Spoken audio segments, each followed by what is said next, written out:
Could you ask for a more perfect night for baseball than we have in downtown Cincinnati? And a crowd rolling into Great American Ballpark as this 9-game homestand continues tonight. The first meeting of the year between the Reds and the Los Angeles Dodgers. And hi again, everybody, alongside the mayor back in the house, Sean Casey. I'm Tom Brenneman. Welcome, as always, to Reds baseball. Well, here the Reds have gone through a rough patch up until this homestand began, winning 2 out of 3 against Milwaukee. And, Sean, you take a look at the National League Central Division standings presented by Honda. With everything that's gone wrong lately, you got to feel good about being just 3.5 back. That's exactly what I was going to say. 4-11 the last 15, but look at that. You're still 3.5 back. St. Louis hasn't run away. Milwaukee's played better ball, but Cincinnati took 2 out of 3 from them here at home. So you got to feel good. You're going to have lulls, and for them to still be in third place, 3.5 back, Tommy's, they're in good shape. You look at this Dodger team, and of course they're not having the kind of year they expected to have. They've been riddled with injuries as well. But there are 2 guys that love swinging the bat against the Reds in their lineup tonight, in Matt Kemp and their first baseman, James Loney. These guys can swing the bat. Well, they both have had a lot of success against the Reds, but look at Matt Kemp's numbers, and this guy is a guy that can beat you with one swing of the bat. So you got to stay away from Kemp in big situations, no doubt about it. James Loney, obviously, too, doesn't have the same power as Kemp, but this guy can flat out swing, especially against the Reds. He's not having a great year so far, but he's got the second highest average against the Reds in the 370s. So anytime you come up against a team that you feel confident with, James Loney, comes into Cincinnati feeling good that he swings the bat well against the Reds. Last year was the first time in many years the Reds have had a winning record against this Dodger team. So here we go tonight. And Bronson back in the saddle, hoping his back woes are behind him. We'll talk about that when we return.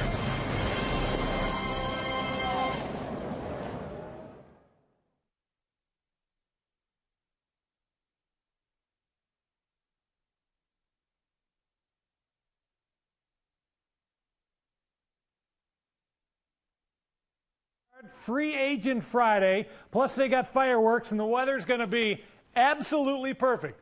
82 first pitch, halfway home, 80, 74 degrees, heading for home. Henry, come on in here. Tommy, I want to bring my whole crew down.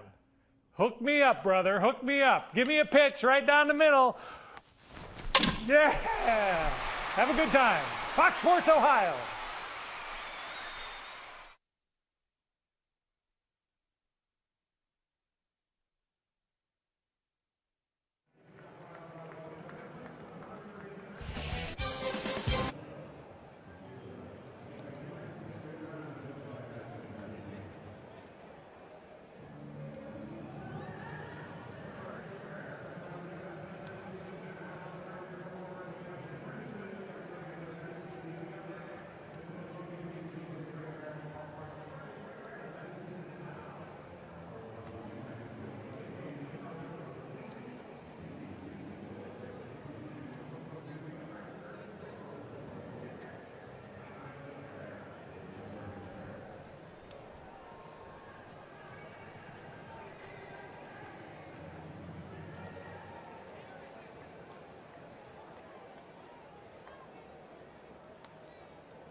You doing all right?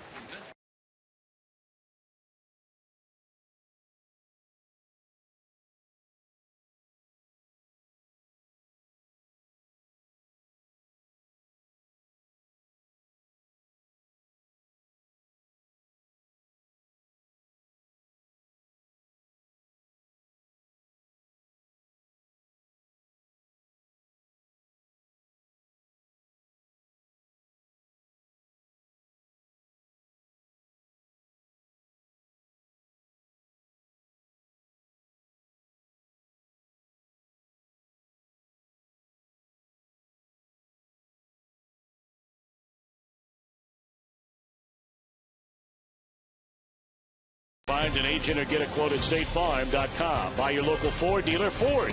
Drive one. By the Regional Tourism Network. Book your trip at CincinnatiUSA.com. And by Skyline, whenever you're feeling good and hungry. It's Skyline time. We're back at Great American Ballpark. Crowd still rolling in on this gorgeous Friday night. What about the remainder of the evening? We check in with demand. Tim Hedrick. Oh, it's a big night down at the old ball yard. Free agent Friday. Plus they got fireworks, and the weather's going to be absolutely perfect. 82 first pitch, halfway home, 80, 74 degrees, heading for home. Henry, come on in here. Tommy, I want to bring my whole crew down. Hook me up, brother. Hook me up. Give me a pitch right down the middle. Yeah. Have a good time. Fox Sports Ohio. Timmy, anytime you want to bring the crew down, we'll get you dialed in. That was a nice swing right there. Very nice. Let's take a look at the weekend probables in this series. Kuroda against Arroyo tonight. Look at that matchup tomorrow. Clayton Kershaw and Johnny Cueto. Doesn't get much better than that. That's going to be a pitcher's duel right there. Cueto's been pitching great, but Clayton Kershaw's got some great stuff, Tommy. And then Chad Billingsley, the Defiance, Ohio native, against Travis Wood in the series finale, with Reds Live getting started Sunday at 12:30. A reminder, tomorrow's game is on the Fox Network, 4:10 first pitch. All right, first things first, a Friday night battle. The Redlegs trying to keep it going after beating the Brewers. First pitch next.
Not be reproduced or retransmitted in any form, and the accounts and descriptions of this game may not be disseminated without the express written consent of the Cincinnati Reds. Well, the Reds have taken the field on this beautiful night in Cincinnati. Fireworks after the game, of course. And the Reds hoping to create some fireworks of their own, welcoming the Dodgers into town under first-year manager Don Mattingly. Raphael for a call at short, Casey Blake at third, Andre Ethier in right, Matt Kemp in center, Jay Gibbons in left with James Loney at first. A latter third of Dioner Navarro. Aaron Miles is at second base, and Hiroki Kuroda is on the mound. Starting at 4, the Reds trying to right the ship. Has given up at least 5 earned runs in each of his last 3 starts. Been battling through a very sore back. Is Bronson Arroyo, and boy, the Reds need him. They need him big time, and he's kind of been battling, I think, a little bit. You know, when you throw up the 5 earned runs at least in the last 3 starts, you always think a guy like Bronson, maybe something's bugging him, but they need him to go out there and get innings and get a good start and start getting some wins from him.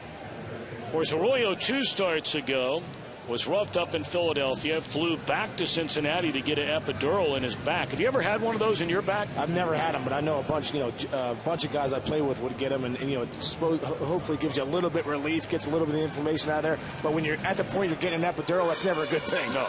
He came back, flew back, and started in Atlanta. Did not fare well there either. So we'll see how it goes tonight with the Dodgers coming into town. Dodgers have won 26. They have lost 31. And it's pretty much safe to say no team has gone through the injuries that the Dodgers have been through so far this year. They have only started their projected infield in a total of 5 games the entire season. And they're not all in there tonight. But Furcal is back and healthy again. He looks at ball 1 low and in, and his game is underway. Of course, Don Mattingly grew up just 220 miles from Cincinnati in Evansville, Indiana. And Great American Ballpark is the closest major league ballpark to his hometown of Evansville. He only played 1 game here. That was going all the way back to the 1988 All-Star game. Went 0 for 2 at Old Riverfront Stadium. I still got my Don Mattingly poster up in my door in my room I grew up in. There's a pop-up in a short left, and Giannis gives way to Lewis, who makes the catch. 1 out. How does your wife like that Don Mattingly poster hanging up? Well, it's not my wife, my mom. Donnie baseball, but I tell you what, right here, look at Giannis going back, calls him off. Obviously, if Fred Lewis feels like he's got it, Giannis has got to get out of there. Almost messed it up, but I tell you what, Giannis got out of the way enough time for Freddie Lewis to make that catch. But Don Mattingly, man, he was my idol growing up. Him and Will Clark were the 2 guys I just loved watching hit. I just loved how Don Mattingly just could, that sweet left-handed stroke and how he could swing it there in New York. It was awesome. Of course, he was a coach for many years with the Yankees, the team he played his entire major league career for. Was a coach under Joe Torre, came with Joe from New York to the Dodgers. And then when Joe stepped down at the end of last year, Mattingly named his successor. 1-1 to Casey Blake, another Dodger just off the disabled list, and that ball is tomahawked into left center field. And Lewis, a diving attempt, will not get it. And Blake will pull in with a 1-out double. That's a pitch. That's a pitch right there, Tommy. This ball's up, but it's 86. 86, it's tough to get on top of a fastball up in the big leagues. When it's 86 and guys have bat speed like Casey Blake, you're going to get on top of that. And that's where Bronson's got to be careful. Leaving balls up in the zone that don't have a lot of life on it in the fastball, they're going to get hit hard. Arroyo in 62 innings has already given up 14 home runs. Now, he has always been a very slow starter. You look over the last 4 years, and of course in each of the last 3 seasons he's won 15 or more games. One of only 5 pitchers in the major leagues to do that. And in each of the last 3 years he's not had a better ERA than just under 5 after his first 11 starts. Then he always finishes very strong. We'll see if that happens this year.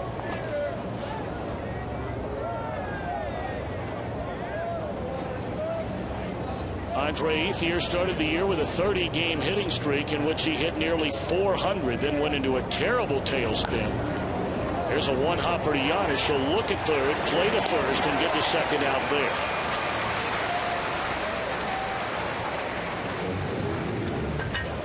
So 2 away with Kemp coming up. The Reds on defense are brought to you by Ford. Lewis Lennott in left, Stubbs in center, Bruce in right. First off day all year long at second base for Brandon Phillips, replaced by Miguel Cairo, and a battery of Arroyo and Ryan Hannigan.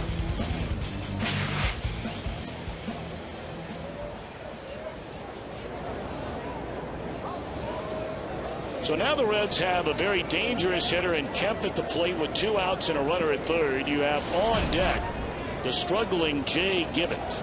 We'll see how much Kemp gets to hit in this at bat. Breaking ball, strike 1. That was almost like a wiffle ball. Curveball right there. Kind of caught the outside part of the plate, but this is a situation right here, Tommy, where maybe the intentional walk where you pitch around Kemp. Don't get beat early here. You got Jay Gibbons, who hasn't been swinging the bat well, but you got to be careful right here with Matt Kemp. There's no doubt about it. Kemp 13 home runs, 40 runs batted in, among the league leaders in many offensive categories. And boy, he has been durable. Has the longest current streak of consecutive games played in all of Major League Baseball. 261 consecutive games. Wow, that's impressive. It's tough to go out there night in and night out and just be in the lineup. So for Kemp to be out there getting after it and all those days in a row, that's really impressive. Well, Arroyo coming after him with soft stuff away. They set up there again and strike him out on 3 pitches. Awesome. Good morning, good afternoon, and good night. Reds coming up. Good start for Arroyo.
Starting lineup. Drew Stubbs will lead off in center. Miguel Cairo for Phillips at second. Joey Votto, the hero 2 nights ago at first.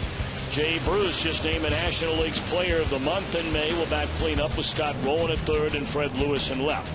A latter third of Ryan Hannigan, Paul Yanish, and Bronson Arroyo against a guy who clearly has had the Reds number in his career. See a very good ERA.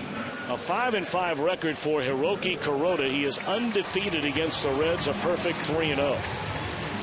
It's one of those situations talked about before. Sometimes when you face a team as a pitcher or a hitter and you have a lot of success, you just keep gaining that confidence and you feel like, all right, I'm looking forward to facing these guys. And Kuroda obviously has the Reds number.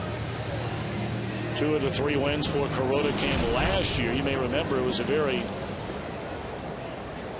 much an oddity in the schedule. The Reds and Dodgers played 3 series against one another last year. Generally 8 teams outside your division. You play 1 home series and 1 road series. Drew Stubbs looks at ball 1. 253 the average, 7 home runs and 23 batted in.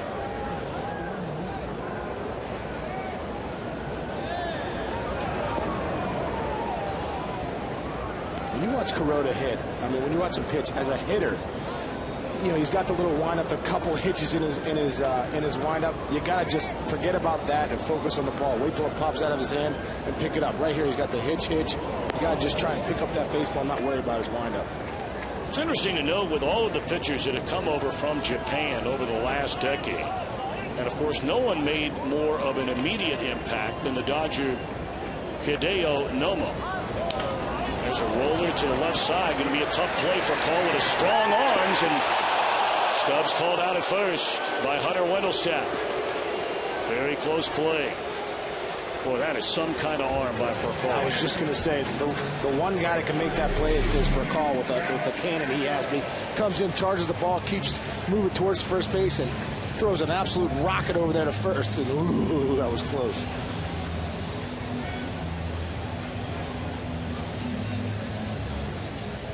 What do you think, Tommy? I think Drew Stubbs had the call right. Oof, that was close.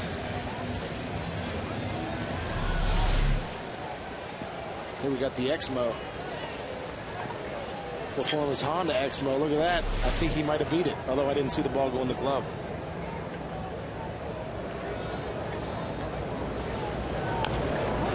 away by Miguel Cairo. Now, that is big league, Sean Casey, that you dropped the performance on the Exmo. I've been waiting for Chris Welsh to say that all summer. You see, that's why I got one up on Welsh right there. Was stepping up right there with that call. There's no doubt. 0-1 to Cairo, who's played very well when he has played, batting .316. And here's a comebacker to Kuroda, 2 away. Let's take a look at the Dodgers on defense, tied for second best fielding percentage-wise in the National League with the Reds, behind only the Phillies. Gibbons, Kemp, and Ethier left, center, and right. Blaken for a call, healthy again on the left side. Miles and Loney on the right, with Navarro catching Kuroda. So now Joey Votto. Will his home run 2 nights ago ignite this Reds ball club again? Of course, at one time they sat 8 games over the 500 mark. They're 1 over 500 going into play tonight, and only 3.5 behind the Redbirds in the Central. But what a huge lift that was. After Brandon Phillips was hit by a pitch with 2 outs in the 8th inning down a run, Votto cannot believe that first pitch was called a strike. And having words with Bob Davidson. Bob Davidson's a guy you start having words with, and he's going to let you know. He's just kind of like grumpy old man. You know, it looked like it was a little outside. Joey's definitely got a beef about that, but Bob Davidson will let you know. Don't talk to me that way, son. I'm Bob Davidson. 0-1 to Votto. Votto with that blast up near the riverboat deck to give the Reds a 1-run lead. And then, of course, Cordero picked up his 300th career save in the top of the 9th inning. That's impressive. That really is. That's called getting it done year in and year out. Awesome job for Coby Cordero. 1-2 to Votto. So did you ever have words with Bob Davidson? Oh, yeah. I've had a lot of words with Bob Davidson over the years. And that's the thing. When some umpires you talk to, right away you say something to them, they just jump you right away. That's why Joey kind of stepped out and was like trying to get an argument. But Bob Davidson, no doubt, jumped him right away. They're just, some of those guys are living on the edge all the time. And, and at first base sometimes I get that slap tag on. I think we got him. What do you think, Bob? No. Take it easy, Bob. Jeez.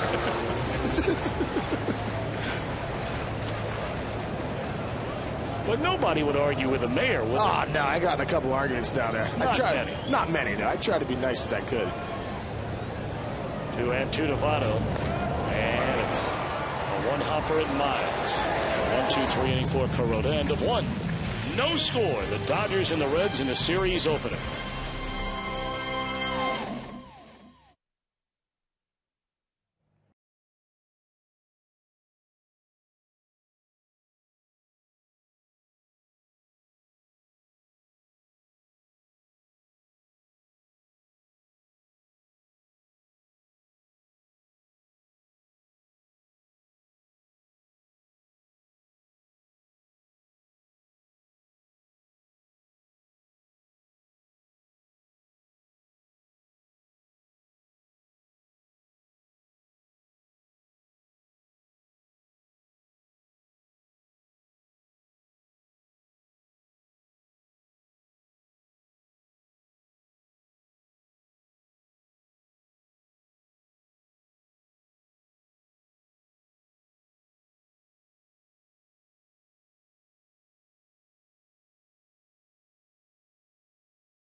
For serious injuries, call 1-800-ELK-OHIO. We talked about 2 very good defensive teams in this series, Sean Casey.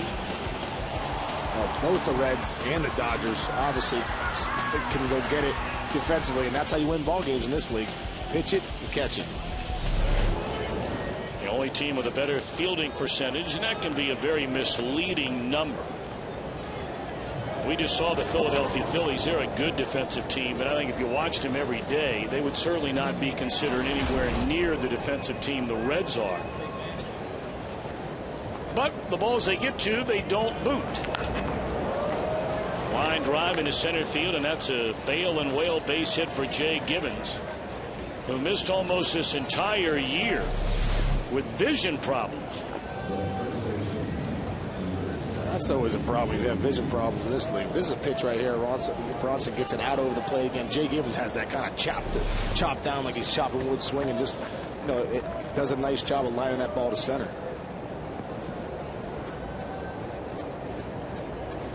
So the leadoff man aboard for Loney, who's done major damage in his career against the Reds. Look at the note down there at the bottom. A career set 374 hitter against Cincinnati pitching. We talked about before, just sometimes there's teams you just love to face, and James Loney's loved to face the Reds. Strike one to Loney, who got off to a terrible start. A .210 batter during the first month of the year. Swung the bat better in May, up over .290. He only had one home run all year long until their just completed homestand, when he homered twice in 5 days. Loney has been a good, solid player for this Dodger team over the last handful of years, both at the plate and with the glove. You know, I look at James Loney and look at his swing. He's got such a line drive swing. When he drives the ball to the outfield, he drives it on the line. So when you play in L.A. and you play at night, Tommy, you know you got to crush the ball there. I think he has more power than people think, but he gets hurt playing out there in L.A. at nighttime. There's no doubt about that.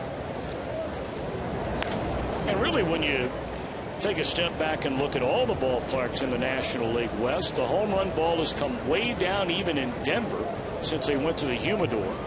Phoenix is a fair ballpark, but certainly state parks would better describe San Francisco and San Diego. Exactly. Exactly. And you're in that division playing them all the time, and you're James Loney with that line drive stroke. Well, you're not getting that at a lot of those Petco Park and out at AT&T Park either. Check swing and a foul ball out of play. It's still 1-2 on Loney.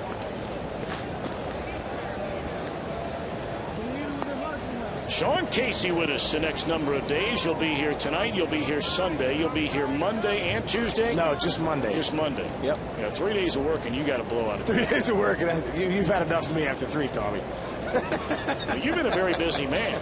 You know, yesterday you were part of the Joe Nuxhall golf tournament up in Butler County.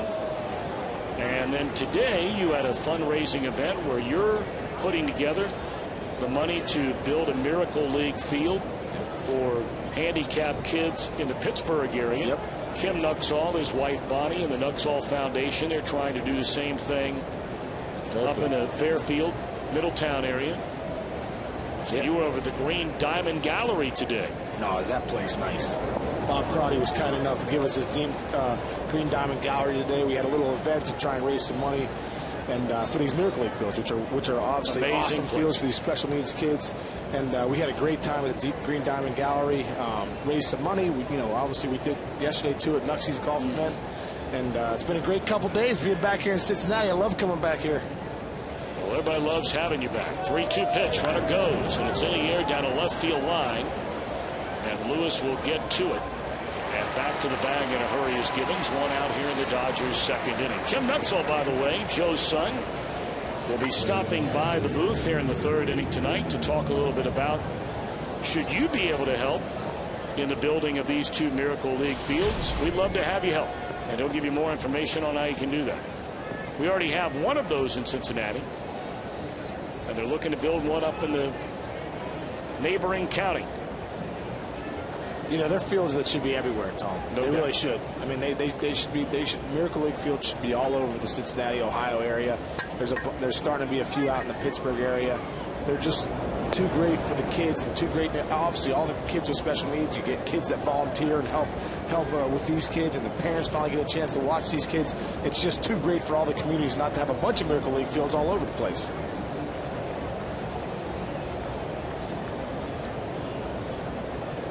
1-0 the count on Deoner Navarro.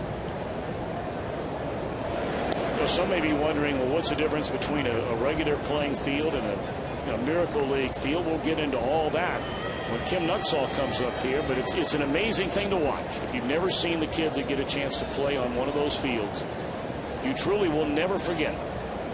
It's an experience, and I think it really makes you realize this is what it's all about. No doubt. This is what it's all. This is impact giving. This is what it's all about. These kids, that field that they're able to be a part of, feel like they're part of a team, part of a club. It's a win-win for everybody. Those fields. 1-1 on Deoner Navarro. The .213 batter playing in just his 18th game of the year. And the Dodgers have a lot of those guys in their lineup tonight. For Paul, Blake, Gibbons, Navarro, guys that have missed huge chunks of time with injuries. 1-2. They're still without their big free agent signee, Juan Uribe. Of course, one of the World Series heroes last year for the Giants.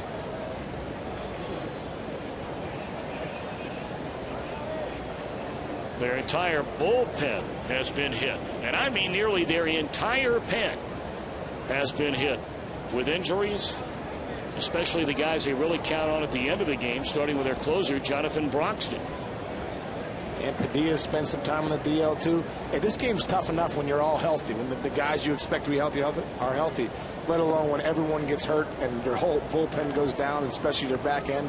It's tough enough to play this game when everyone's healthy all year long. 2-2 on Navarro.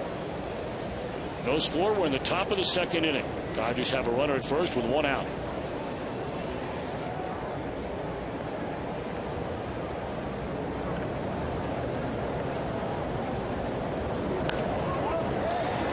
Got in on him, and it's popped up behind the mound. Giannis, the captain of the infield, for out number 2. Well, time now for the Farmers Insurance report card. Of course, with all of the troubles involved right now with this Dodger organization and the ownership of Frank McCourt, the terrible divorce with Jamie McCourt, Major League Baseball has stepped in to run their finances, and former Red COO John Allen taking control of the Dodgers' day-to-day operations. He was with the Reds for a long time. Boy, you talk about a mess. I mean, in every way imaginable, starting with the financial situation after the divorce of Frank and Jamie McCourt, a much publicized divorce. Attendance way down for the Dodgers. Baseball has stepped in. The team allegedly over $600 million in debt. And we understand by the third week of this month, it pretty much will be determined whether or not Frank McCourt will continue to own the team or whether he'll have to sell the team. One of the most storied and well-run franchises in all the professional sports for so very long. It's been a shame to see what's happening over there in LA, and obviously one of the greatest franchises ever, having to go through what they're going through, and Bud Selig stepping in, Major League Baseball saying trying to make payroll, a big divorce. It's hopefully they get that ship right. I don't think the fans like Frank McCourt too much either right now with what's going on with the Dodgers. I mean, not only are they trying to meet payroll every couple of weeks, they are due to give Manny Ramirez a check for over $8 million in a month from now. And they still owe Juan Pierre, who of course now plays for the Chicago White Sox. They owe him a huge chunk of change in the same week time frame. So their 2-week payroll will triple in 1 week coming up, and they're very concerned about him making payroll. Wow. Hopefully Frank knows the right people. There's a roller foul of the third baseline. Well, they sell a lot of Dodger dogs. Well, they're not doing much of that.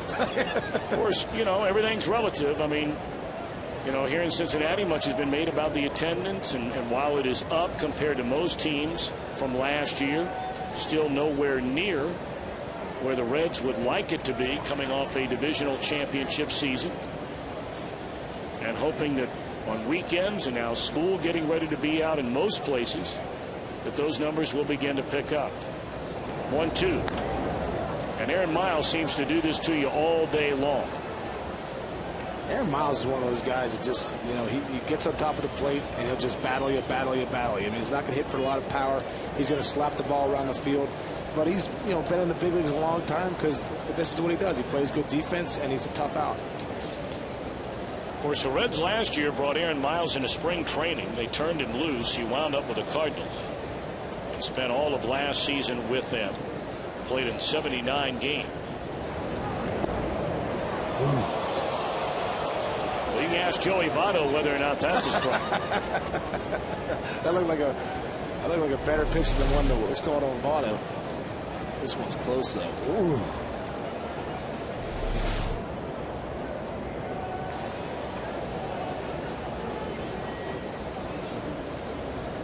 Two balls, 2 strikes, 2 outs. And again, it is in foul territory, and again, it's out of play.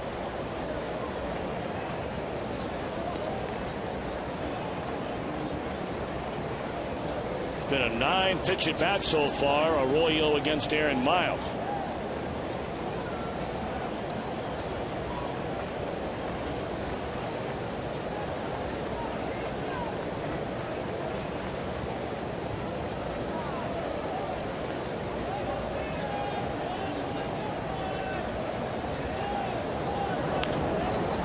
Right at Votto, and that'll do it. The Dodgers second. A leadoff hit, but then 3 in a row retired after an inning and a half. No score.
The next team in playing us, you know, here at home, and we have to play good baseball. They're a good team over there. They're talented, and they have the ability to beat us, just like we have the ability to beat them. But we just have to play better and execute, and I think we'll be fine.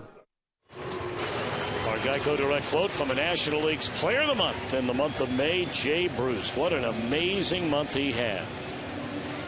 First time he's ever won the award, hit .342, led the major leagues in home runs with 12, knocked in 33 runs.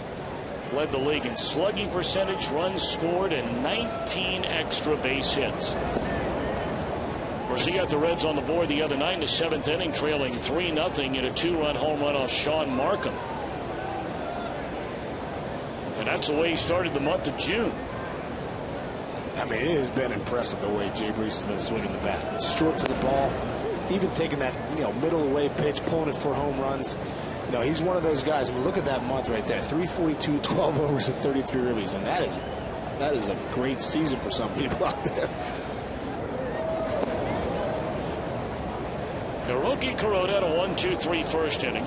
He'll face Bruce Roland Lewis here in the Reds second.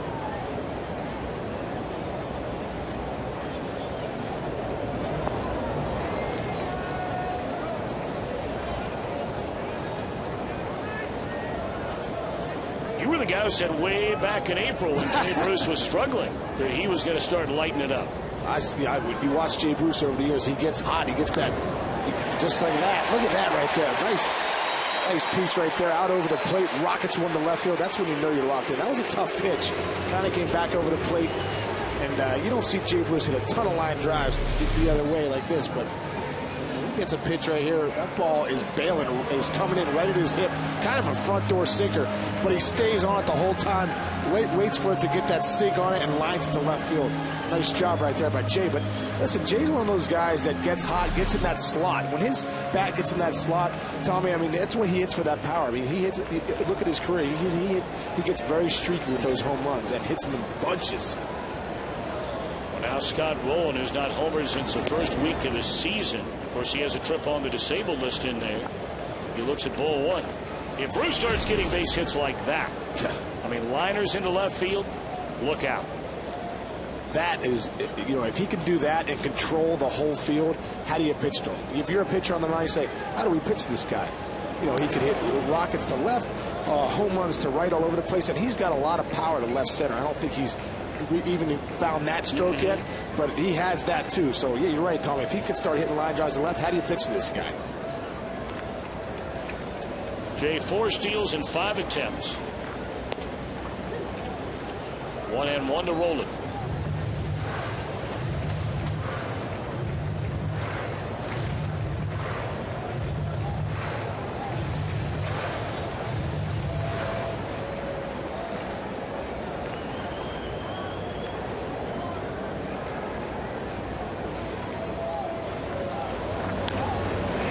Shallow center field. Kemp will not get it. And Bruce advances 90 feet, so back-to-back hits begins the Cincinnati inning. Well, right now on FoxSportsOhio.com, Hall of Fame baseball writer Hal McCoy shares a story about Hall of Famer Bob Felton. Check out our new show, Boys in the Hall, featuring Rapid Robert this Sunday after the Reds game only on Fox Sports Ohio, presented by 1-800-SAFE-AUTO and SafeAuto.com.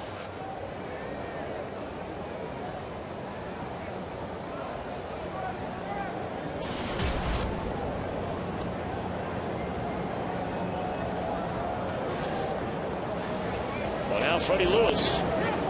And he missed the bunt attempt. Bruce breaks for third. He's out by 10 feet. A situation right there as the runner. You kind of anticipate the bunt getting down. Watch Bruce's secondary lead. He gets caught in no man's land right here.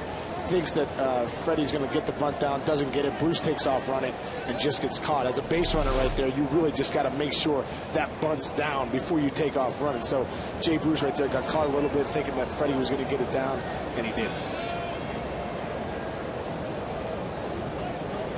So 2 on and none out. Now as a runner at first with 2 outs, and there's a base hit into left field by Lewis, and rolling a hard turn. He'll stop. And so the Reds now have 2 on with 1 out. Freddie's mad. Obviously mad he missed that bunt situation, but nice job of hitting. Nice job right here. Ball's down and away, sinking away. Freddie Lewis does a great job of staying through it and hitting a nice line drive to left field.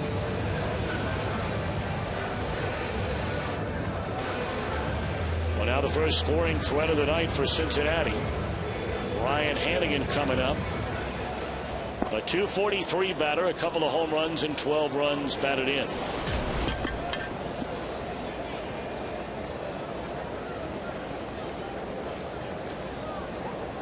The Dodgers well aware that Hannigan likes to hit the ball the other way. With that in mind, they're not holding the runner Lewis on at first. And they're really clogging up that hole, with Loney playing a good 20 feet off the first base line.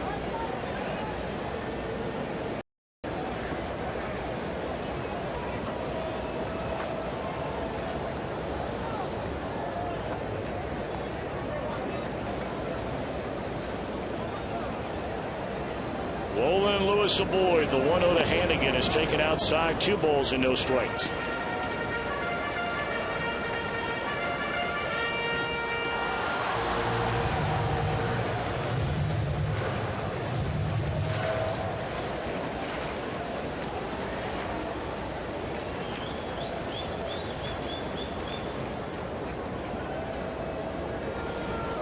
Hannigan started that trend a year ago, swinging the bat well with runners on base, especially with runners in scoring position. He looks at a strike, 2-1.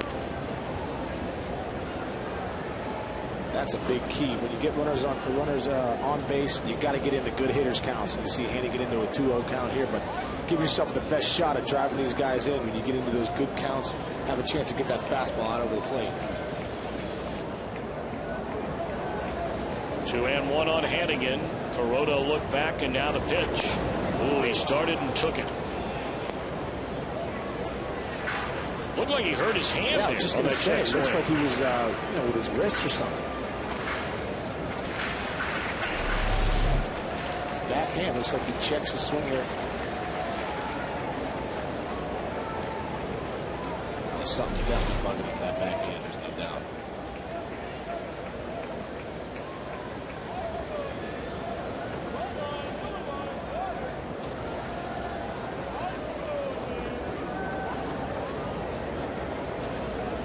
Two on, 1 out, 2 balls and 2 strikes on Hannigan. And now Navarro coming out to the plate. You know, there was a time there, in fact, you were playing, when it seemed like there was about a 5, 6, 7, 8 year run where guys were checking their swings and breaking that hamate bone. Yeah. Jeff Bagwell comes to mind. He did it. Yeah. And many guys. And that bone, the hamate bone, you don't really need. You guys go in there, get the surgery, you remove it. You know, not even a ton of rehab, just get your grip strength back. But yeah, a lot of guys are breaking that hamate bone. It's like the hip injury now. Everyone's getting hip injuries. Back then it was the hamate bone. Struck him out.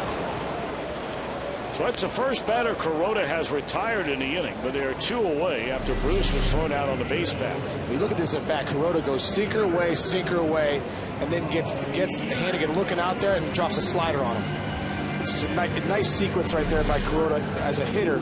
You start getting your vision out there, thinking, okay, he's keep throwing that sinker away, and the ball comes in as a slider and then just runs the other way. Nice pitch right there by Kuroda. So now the Reds to score here in the inning need a 2-out hit from Paul Janisch, a number 8 hole hitter. He's down a strike.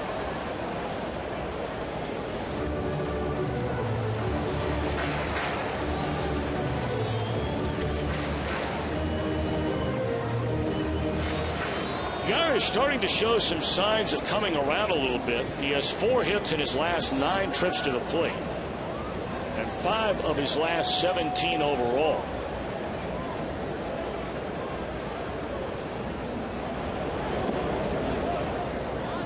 One ball and 1 strike.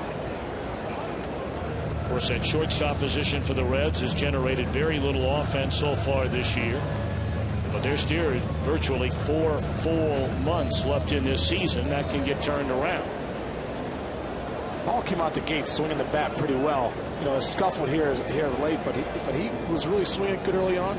4 months ago, that's why this season's a marathon, not a sprint. 2 on, 2 out, 1-1. A breaking ball away from Janisch. 2 balls and a strike.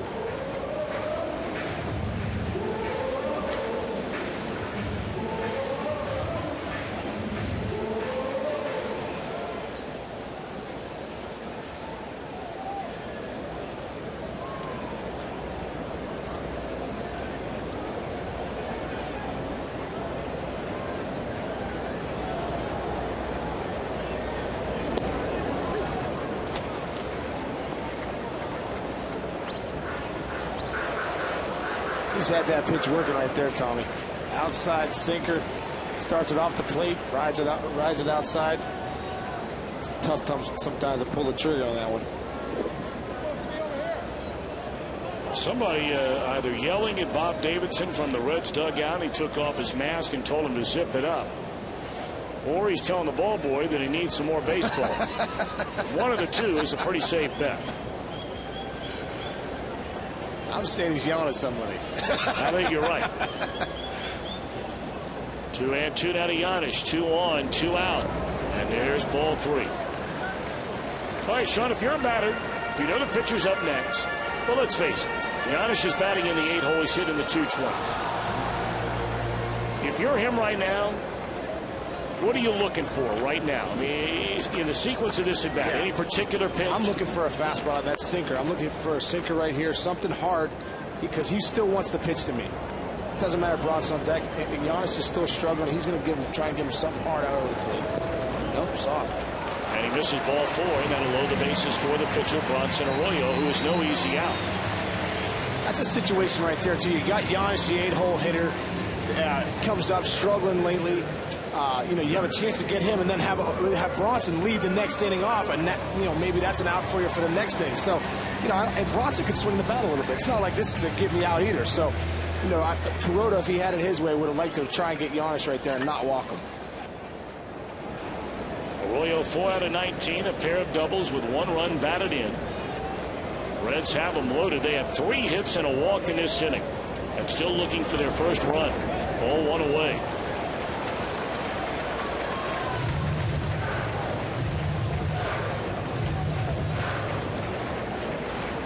Three hits and a walk. They got to find a way to get a couple of these runs across, a couple of these guys across the plate right here. Arroyo choking up on that bat and looks at a fastball strike right down the middle. 1-1.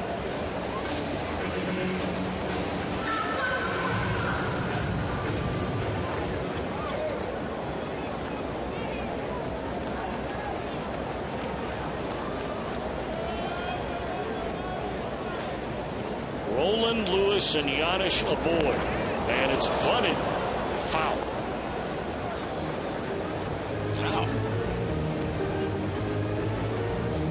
Saw Casey Blake playing back a little bit there. Bronson was trying to sneak a run right there, get the bunt down that third base side, catch Blake sleeping, and pick up a little run right there. Interesting though. Over the last 3 years has had 9 at-bats with the bases loaded. He has 3 hits, 2 doubles, and 7 runs batted in. It's pretty good. It's impressive. And a good eye right there, sending a count to 2-2. And you know, we talk about it all the time. With the bases loaded, a 2-2 count is generally the action pitch in the at-bat. Pitchers does not want to run it full. He's going to try and come right at Arroyo right here.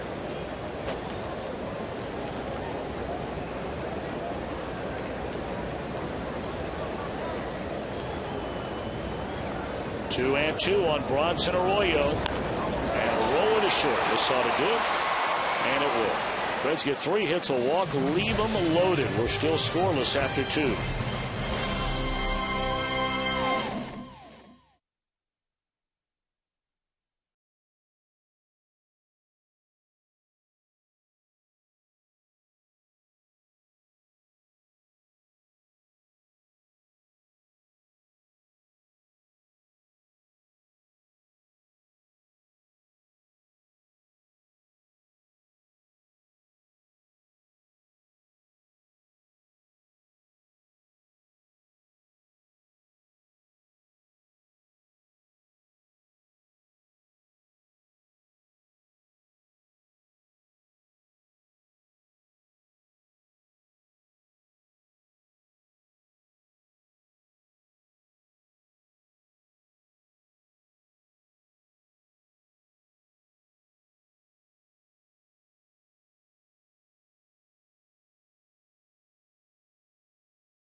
Come on. Squeeze it out. You're on camera. Pigtails and all. Oh, bless your heart. Pleasure to have our good friend Kim Nutsall, who, of course, has done so much. A teacher by trade, but now you've been running, of course, a foundation named in your father whom we all love so very, very much, Joe Nuxall, and all that you've done for so many kids in Butler County. How you doing? We're doing fine. It was a busy weekend, an awesome weekend, a memorable weekend. Started with the golf tournament yesterday.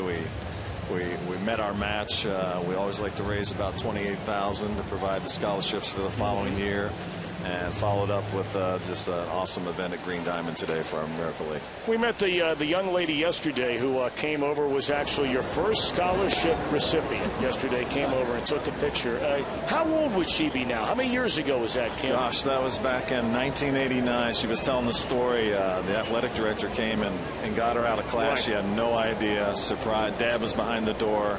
Presented the first scholarship to her. She thought she was in trouble. Right, yeah. With a principal. Yeah, yes. That was a great story when she was telling that yesterday. Yeah. But now, with all that you and your wife Bonnie and the entire foundation have done for so many kids and helping so many young people in Butler County and surrounding areas as well, but now you're working hand in hand with the mayor here to try and go even one step further. Now, you've announced a $2 million fund drive today to build the Joe Nuxall Miracle League field in southern Butler County. And before you got up, you were talking about a Miracle League field, a one-hopper down to third, next one out in the inning.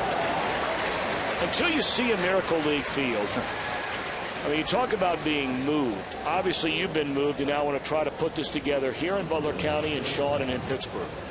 Yeah, it's something really, truly, you do have to witness. I remember years ago, I saw the HBO special, Brian Gumbel. I remember showing it to Dad in the basement, tears coming down his eyes, saying, we've got to do this. And it's a uniquely special project. And it's going to be in Fairfield, but it's a Butler County and regional program, Charlie Franklin Reds Community Fund opened the one up in Dunham. Springboro opened one up a couple of years ago. So we envision working together with those organizations and creating this wonderful Miracle League network, giving kids opportunities that, Shawn and Dad dreamed about playing ball. Now these kids will have their dream come true.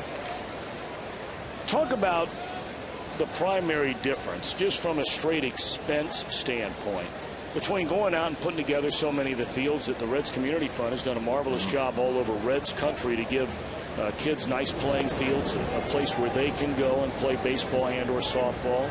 As now all of a sudden we have Jamie Carroll pinch hitting for a call. Perhaps he has re-aggravated an injury that has kept him out nearly this entire year up until a little over 2 weeks ago.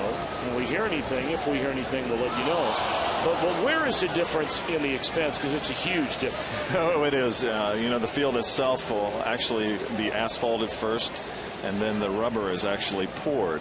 And, if you stand back on a Miracle League field, you would swear it's real grass. You would swear it's real dirt, pitching mound, but it's all rubberized. And that's the neat feature about this. And that's what's so cool, special needs, especially children in wheelchairs. And we will have adult leagues as well. They can play the game safely. And no rainouts. Here you're getting a look at a Miracle League field that, of course, Aaron Harang was so instrumental, him and his wife, in building this one here in Hamilton County, and now trying to do the same up in the Fairfield area and also in Pittsburgh, Shawn, where you're trying to do the same. What community is that in, Shawn? We're in the South Hills. We're building it in Upper St. Clair in my hometown, but it's for the South, all the South Hills of Pittsburgh. Like Nux was saying, well, it's for all of Butler County, right? All the different areas. But the greatest thing about those things, the rubberized surface, it really allows the kids in the wheelchairs to get around, and it makes it easier for them to instead of having the grass, dirt, base, these chairs can just keep rolling. Like we saw a girl Carly today, who was there in the wheelchair. We met her, and she can get going there, Nuxie, and put that thing in the third, fourth, fifth gear. On the ground to Giannis, and they're two-way and all I can tell you is this. Look, there are so many of us out there that have been so blessed and truly blessed to have healthy children. There are a lot of people out there that their kids are in a wheelchair. They may have other special needs, and to think about those kids being able to do something that they only watch other kids do, and to be a parent of one of those kids, and I'm not going to pretend to be able to speak for those parents, but just as a parent to know what it feels like to go watch my daughter play in a t-ball game or son play in a baseball game, t-ball game, I can only imagine what it means to those parents to have their kids now get that same chance, and that's what you guys are trying to do. Absolutely. How can people help? Well, you know, we have a website up and running. It's nuxallmiracleleague.org. Feel free to contact us. Call up to the Fairfield Community Foundation, 829-6355. Be glad to talk to anyone, meet with anyone, anytime, anywhere. You know, we're very excited about this. We hope to break some ground this summer. And one of the other things, if I may, Tom, that's beyond this is the relationships. You know, our goal is to have a buddy work with each of these kids, and you can imagine the impact of a teenage high schooler working with these kids. And also, if I may, Res Rookie is right down the street, our Butler County program. We're going to have 250 kids again this year. Once these Miracle Leagues are built, we're going to have 50 wheelchairs. Each of our Reds Rookie will have the experience of taking the baseball character building camp, a Reds Rookie, in a wheelchair. So we feel it's going to develop compassion, caring, and empathy, which are just three huge traits. You know, the ones that right here, you know, sitting to my right. You know, that's why he's doing what he's doing. He's got this inside of him, and we want to teach others. Well, Kim, we can't thank you enough for stopping up and all that you continue to do, you and your wife, Bonnie, and everybody at the foundation. I mean, so many great folks working with you all, and obviously a big part of the golf tournament yesterday, but so much more throughout the entire year. So keep up the great work. We'll continue to pump that website address, and good luck, my friend. Thank you. Appreciate Get a little rest tonight. I'll try. Hanging out with this guy, it's tough, man. Get some sleep, Nuxie. All right, kids. I can't even imagine. Kim Nuxall, kind enough to join us up here in the booth, and all the great work that the Joe Nuxall Foundation, and it's just great stuff. And if you're able to help, I know they'd love to have your help, whether it be as an individual, whether it be a small company, whether it be as a very large company. We have plenty of those around town as well. You know, the apple doesn't fall too far from the tree. You know, Joe Nuxall left a legacy here in Cincinnati, and all the things he's done for so many different people, and all the wonderful, you know, passion he brought to all the people and the kids in this community. And I think Kim Nuxall kind of just brings on that legacy to another level. It's great. 2-2 on Casey Blake. 2 down, nobody on. We're in the top of the third inning of a scoreless game.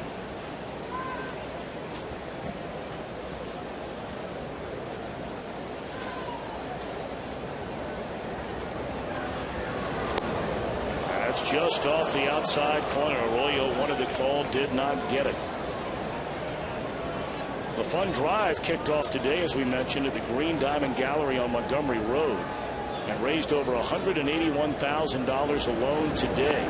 Strike 3 on Blake. That'll retire the side. Middle of the third. Still no score.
close to cast your MLB All-Star ballot and enter to win a trip to the All-Star game in Phoenix, Arizona. Compliments of Scott's. That'll be a great venue for the All-Star game this year. I mean, it's going to be hot out there, but boy, that ballpark is spectacular. Oh, it's going to be great. And they'll do a great job. You were out there in Arizona. I think they do a great job. It's going to be a lot of fun out there. Are you going to the All-Star game? I'm going to rent the pool, I think, and just work on my backstroke, breaststroke, and butterfly. I'm going out there for a couple of days. So Jamie Carroll stays in the game after batting 4 for a call in the top of this 3rd inning. Now the bottom half, top of the order for the Reds in a scoreless game. Stubbs just thrown out by Furcall his first time up on a slow roller to the left side. Well, you have to feel good about the start so far for Bronson Arroyo. His last 3 outings about this point in the game, he was in major trouble. But 3 scoreless innings, allowing 2 hits, no walks, and 2 strikeouts so far. It's a good sign.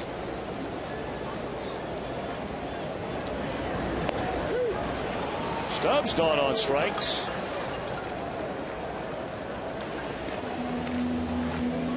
One away. Hey, Reds fans, if you're in the restaurant industry, let JTM Food Group help you with the great tasting products for your menu. Inspired solutions, better results. JTM. Stay hot. JTM. Boy, I nailed that again. I'm on fire. A month off can't slow you down. That's right. No, I can't slow me down, brother. Stay hot. Here's Miguel Cairo. He looks at ball 1. You get all the food promos. I know. I love the food promos. Bring on the food promos. See if I can work that into gift certificates for myself. I'm sure if anybody could make it happen, they're probably being delivered up here as we speak.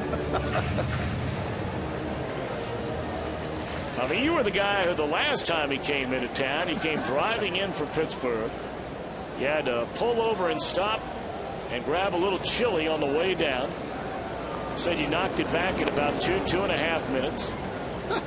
I did. It was unbelievable. I was literally in and out of there in 1:47 seconds. I crushed a 5-way, and I have to throw it out there today. I already had a large and a small 5-way today for lunch. There's a bouncer down to 3rd. You could be in trouble later in the broadcast. You ate a large and a small 5-way? I didn't eat all day, and I had the large. I was like, oh, man, I could really go for another small. So I told the waitress, can I get another small 5-way? It was here like 30 seconds later. It was on my table, so I just decided I got to eat it, right? 2 up, 2 down, and here's Joey Votto. Reds had 3 hits and a walk in the 2nd inning, but could not push across the game's first run. Now there's 2 out, nobody on, and Votto looks at ball 1. Joey grounded out to the second baseman Aaron Miles, ending the 1st inning.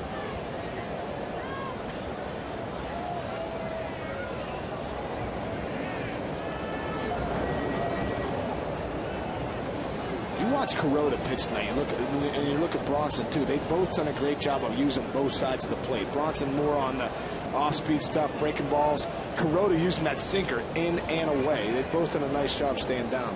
Here's Joey Votto's chance, though. 2-0, have a chance to maybe get a pitch out over the plate. Just off that outside corner, 3-0. Votto, one of those hitters who is not afraid to pull the trigger. 3-0, and if it's right where he wants it. Takes this one, however, a strike.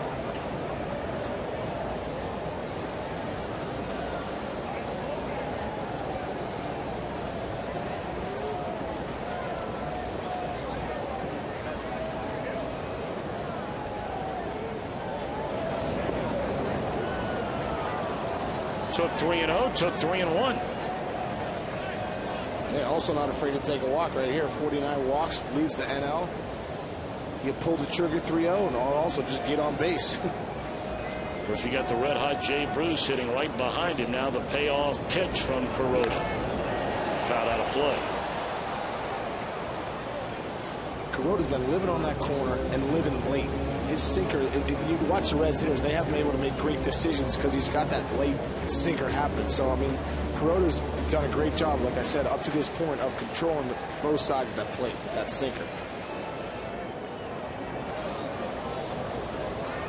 3-2 pitch on Votto.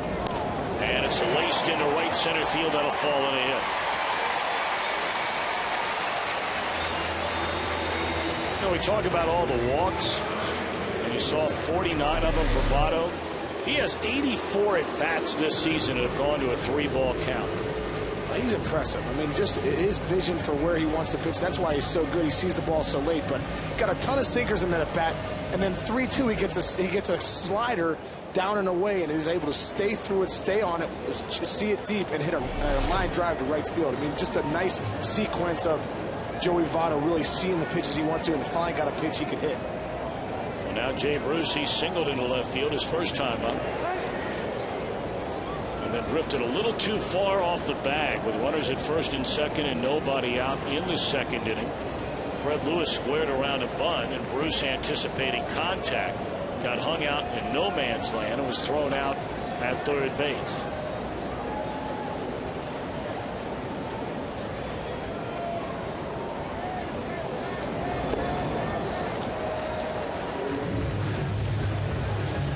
Jay leads the National League in home runs and runs batted in. He's second in slugging percentage and tied for second in runs scored.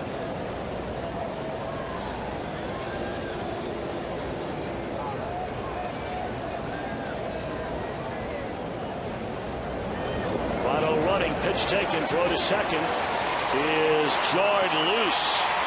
The ball arrived the same time Votto did, and had Carroll hung onto the ball, he might have been called out. Yeah. And oh boy, that doesn't look good. Votto limping around and reaching back behind him. Hopefully maybe just a strawberry from where he went sliding in. Or see the left knee all dirtied up as well. Well, that left knee went banging right into the bag. Well, you'd rather have the left knee be banged up than have a hammy or a quad here. So, you know, if it's a little bruise on the knee or whatever it is, that's all right. Well, now they're going to intentionally walk Jay Bruce after falling behind 2-0 in a count. I think that's the smartest thing they could have done right there. I mean, you know, Scotty Rowland hasn't been swinging the bat that great. You got to walk Bruce here, but Jamie Carroll makes his play right here, doesn't get it knocked out. Votto's probably out. Looks like he just jams his knee kind of awkward and ends up hitting it on the base. So good sign of Joey Votto. Looks like he's all right out there at second base.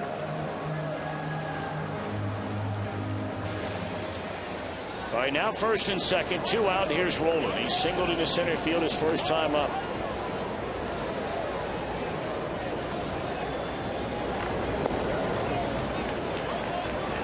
Of course, when Rowland was batting in the 4-hole and having a hard time driving in runs, they were pitching around Votto a lot and making Rowland beat him.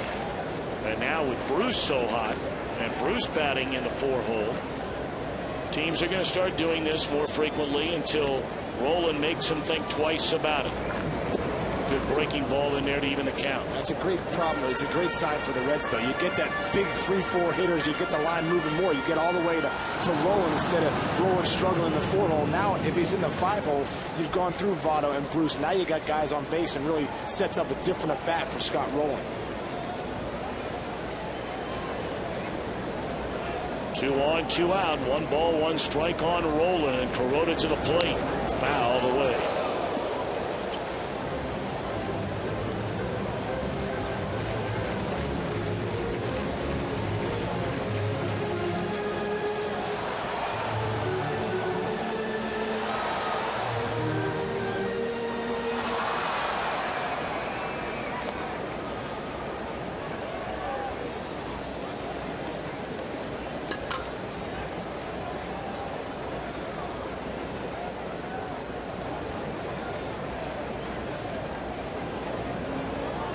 Tell you what, though, Tommy, when you're on deck and the guy ahead of you gets intentionally walked, you got that personal pride comes out a little bit and say, all right, you want to intensely walk in? Well, I'm going to get you right here. And there's no doubt every hitter that's on deck when someone gets intensity walks feels a little bit more like, well, I really, really want to get a hit right here.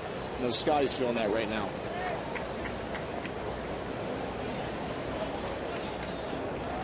One and two to Roland. Votto and Bruce aboard with 2 outs here in the 3rd. And it bounces up there, and Navarro able to block it in front of the plate and keep the runners at bay.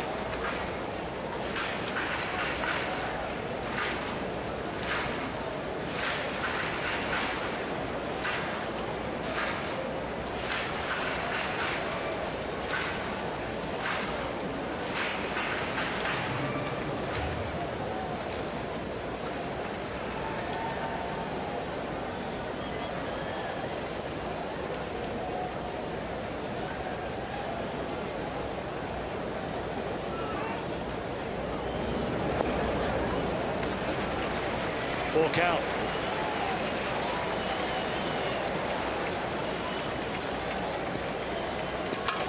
Fred Lewis waiting in the on-deck circle. He'd love to have a chance here in the bottom of the 3rd inning.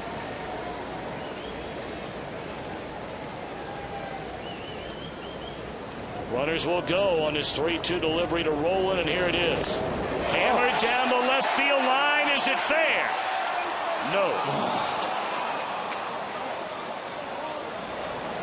Just got out in front of that pitch. I mean, he hammered it, but just a little bit in front of that pitch. Just couldn't keep it fair. The last home run for Roland came as a pinch hitter all the way back on April 7th. Last time I was here. That was a bomb.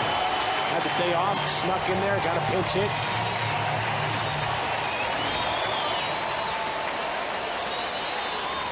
Reds would love the home run ball. They'd settle for a single. Try and jump on Kuroda. They've had a lot of chances, haven't been able to capitalize yet.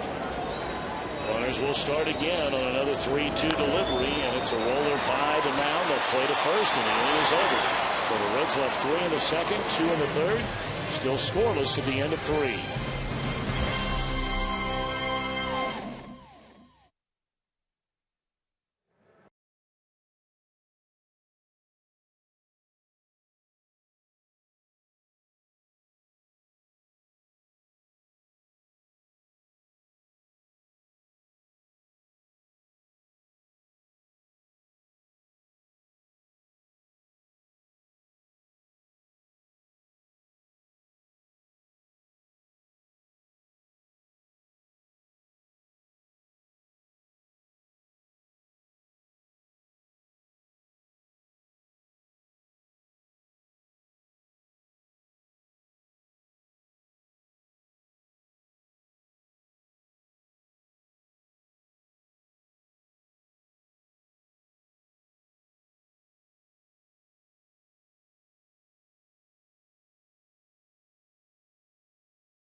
Dealers.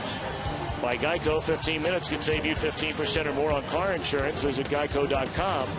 Call 1-800-947-AUTO. And by Blue Rhino. Ready to grill? Grab a Rhino. Visit bluerhino.com.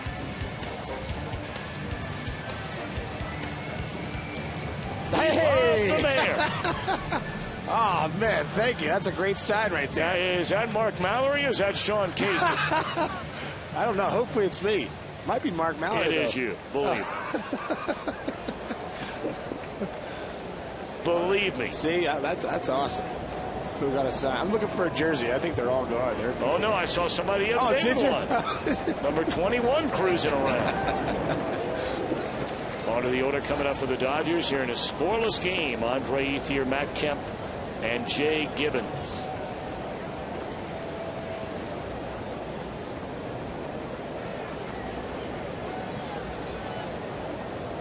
Tell you what, having Kim Nuxall here yesterday or right now, and talking about the outing at Joe Nuxall's outing yesterday, and what I realized is I am no doubt one of the worst golfers in the nation.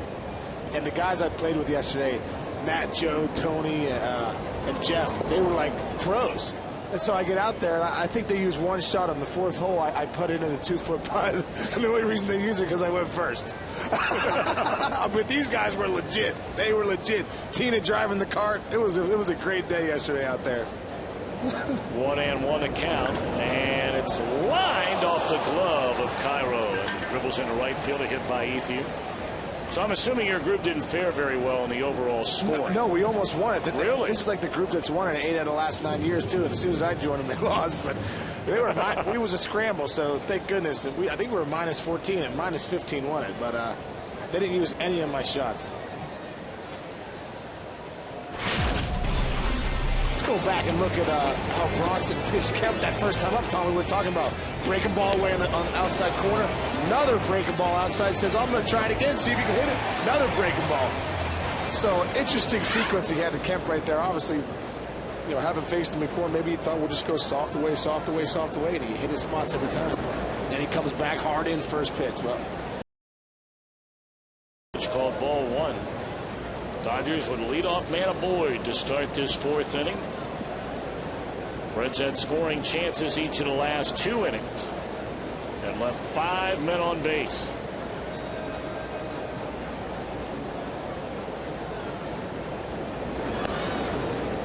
Two 2-0 to Kemp. You go back to the inning when Bruce got caught off. Freddie Lewis tried to lay down that bunt. Bruce kind of got caught in no man land. Then Lewis gets the hit. They get the bases loaded, not able to push a run across the board with having 3 hits and a walk that in. That was a tough one.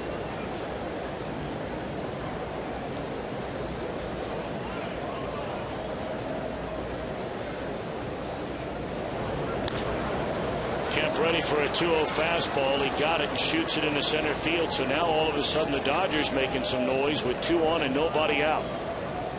Bronson tried to come in right there, just wasn't able to bury it in. Tried to come hard in again. Matt Kemp does a nice job of getting his hands inside the baseball, stayed in there, and was able to just kind of muscle one up the middle.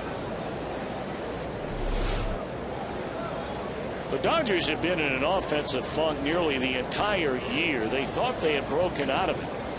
They had 3 straight games last Sunday against the Marlins, Monday and Tuesday, and wins over Colorado, where they piled up the hits and piled up the runs.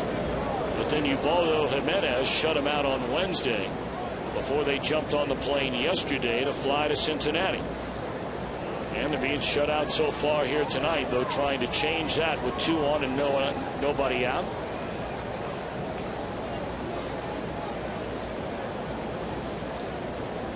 Gibbons single to center field his first time up.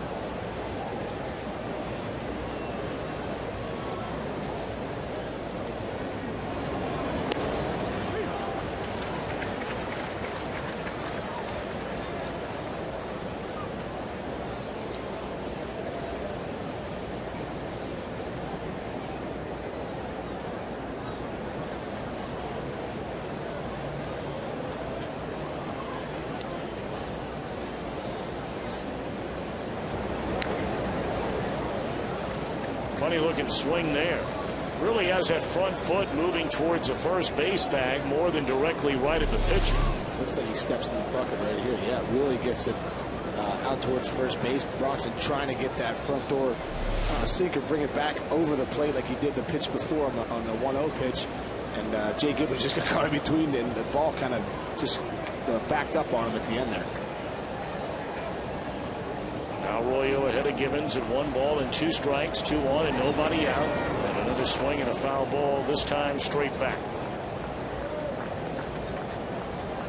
You watch Jay Gibbons, he's always had throughout his career that just chop down action. You saw that the first hit he got earlier in the game, but just really stays on top of the ball. Almost an exaggerated get on top of the baseball type swing.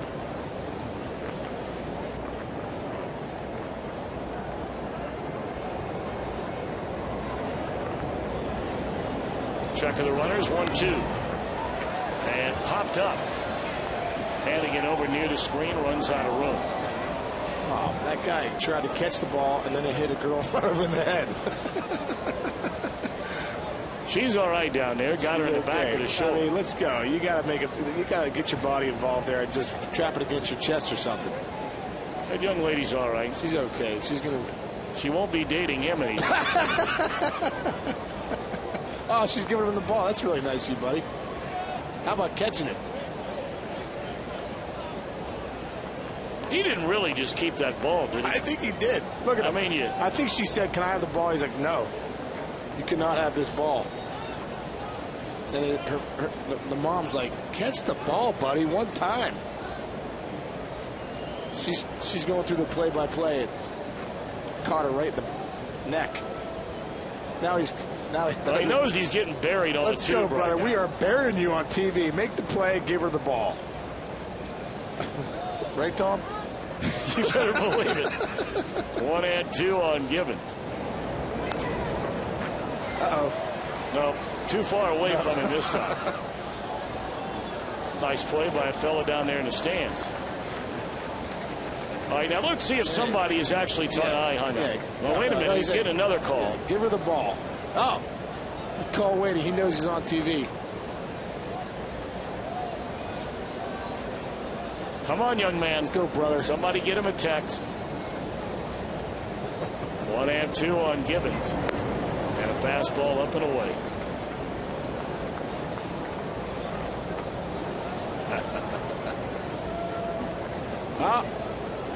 Quick swig. That's all sure. That ball's in his pocket. No chance of her getting that ball tonight.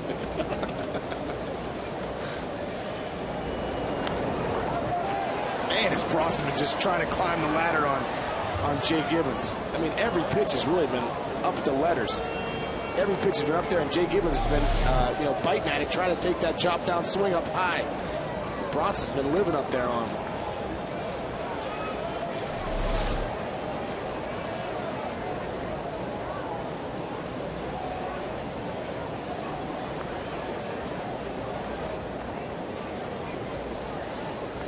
Two on for the Dodgers. Scoreless game here in the top of the fourth inning. Nobody out. And another 2-2 pitch upcoming to Gibbons. And another check swing and a foul ball. A 9-pitch at bat so far. He's fouled off 4 straight pitches.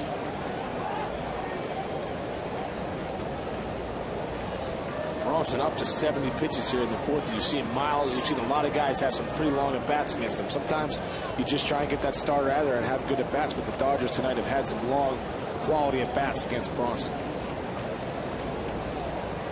Well, now another 2-2 pitch, and this time they hit him. And now they're loaded with none out.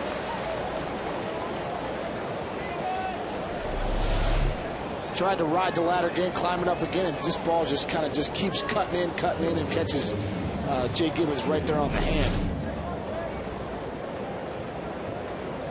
Now James Loney comes up, who's had obviously not having a great season, but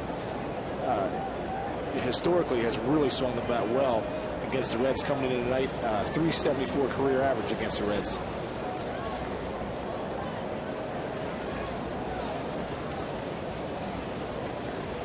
All right, they're loaded for Loney with nobody out. He flied out to Fred Lewis in left field his first time up. And he drives this ball into left field. It'll be caught by Lewis. Tagging and scoring 8th here. And now they have the runner caught in the rundown between second and third. And tagged out is Kemp. Boy, is that terrible base running by Kemp. Wow. And that's a big break for the Reds. It is a 1-0 game. But you got to wonder where in the world Kemp thought he was going. That's a double play. Well, if you go back and look at that play, Kemp tried to make the read.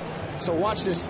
Ball goes out to Fred Lewis. Now Kemp tries to tag up and make a read, try to get the third base with 1 out. But watch what he does. He takes off running, tries to see what's happening. Now he realizes, they made a good cutoff throw. That's why you make the good cutoff throw right there to the shortstop, and then you get an out right there. But Kemp just got off too far, got caught in no man's land.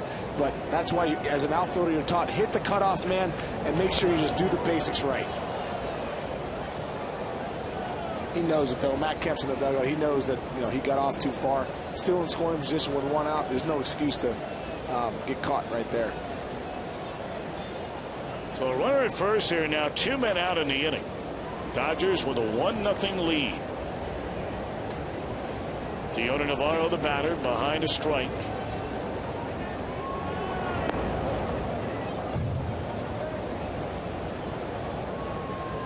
Cardinals jumping all over the Cubs. Bottom of the first inning at Busch Stadium in the opener of that series. And St. Louis with a 3 spot still batting.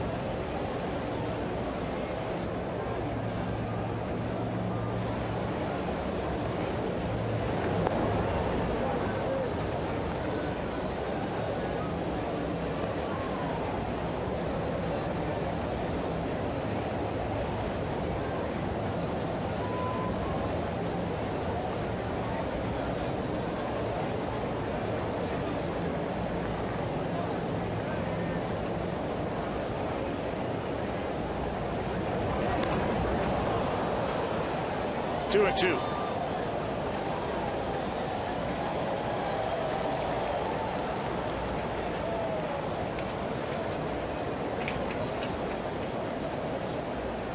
Big break right there, that play. I mean, huge back break. Huge break. What could have been a humongous inning. Hopefully Bronson finds a way to make a pitch right here and get out of it with minimal damage. Dodgers had him loaded with only 1 out in the inning, and now Arroyo a strike away and out away from making it just a 1-run inning.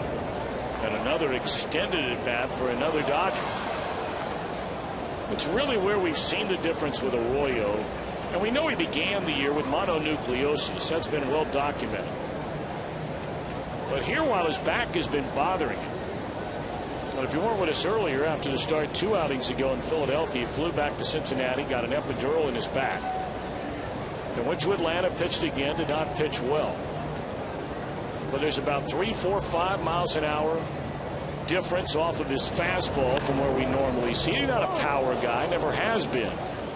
But a big difference between 86 and 90 or 86 and 91.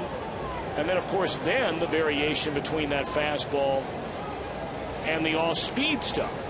He's had a hard time putting hitters away, much like we've seen in a number of at-bats so far tonight. That's what I was saying. He doesn't seem to have that pitch can put somebody away. He gets to that 2 strikes and really starts nibbling, trying to get guys out. You know, dropping down a lot. That slurve slider just really has nothing to put guys away tonight. That's why guys are having long at-bats, because there's nothing so nasty in the zone. In the air over near the Dodger dugout, and rolling a step short.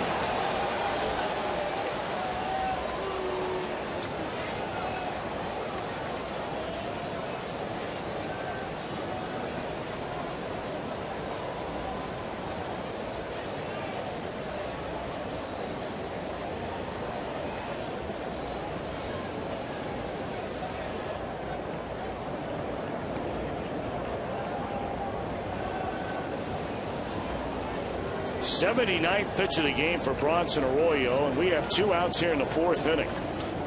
It's only a 1-0 Dodger lead, and it's on the ground at Cairo. He'll go the short way to end the inning. So, very good damage control by Arroyo. Reds only trail 1-0.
Well, Reds fans, make your Friday night better. Go to foxsportsohio.com. Enter the Papa's in Your House contest. You can win a Fox Sports Ohio prize pack, and one grand prize winner will win a pizza party. How about that? Oh, I'd love to win a pizza party. The Papa's in Your House contest presented by Papa John's. I'll invite you, Tommy, too. If I win the pizza by Papa John's, I'll invite you and a couple of your friends. What's that sound? Well, you were telling stories about when you were growing up in Pennsylvania before the ball game today, about all the great times you and your buddies had growing up. That's for your ears only, Tom.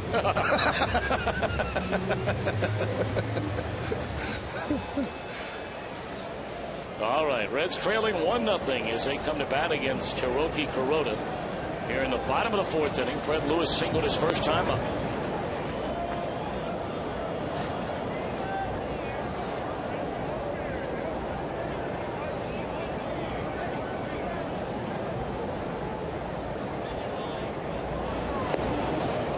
To Lewis.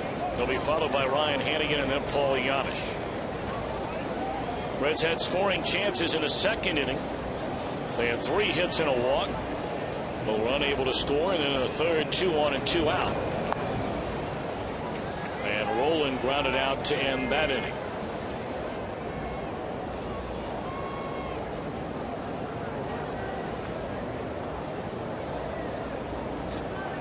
We talk about all the pitches Arroyo has thrown. Kuroda right on pace with Bronson. He's knocking on the door at 70. And here we have a leadoff man in the bottom of the 4th inning. He's thrown a lot of pitches, too. It seems like he hasn't been able to put a lot of guys away either. And he's nibbling that pitch right there. Nibble away, nibble in. Although one thing, though, that he has that Bronson doesn't really have tonight is that real good fastball. But Bronson's done a great job. 4 innings, only 1 run. He's been able to pitch out of some trouble. Came back with a 3-1 hitter and just dared Lewis to hit it. And he's tardy and fouls it away. Kuroda coming off a really good year. He set career highs with 11 wins, nearly 200 innings, a 3.39 ERA. When this guy is healthy, and he was last year, he is a rock-solid pitcher. On the ground to Carroll. And he'll throw out Lewis. Well, Sean, you always get excited when we have our AT&T trivia question. I do. Who are the 4 National League managers with the most seasons managing the same team? That's all time.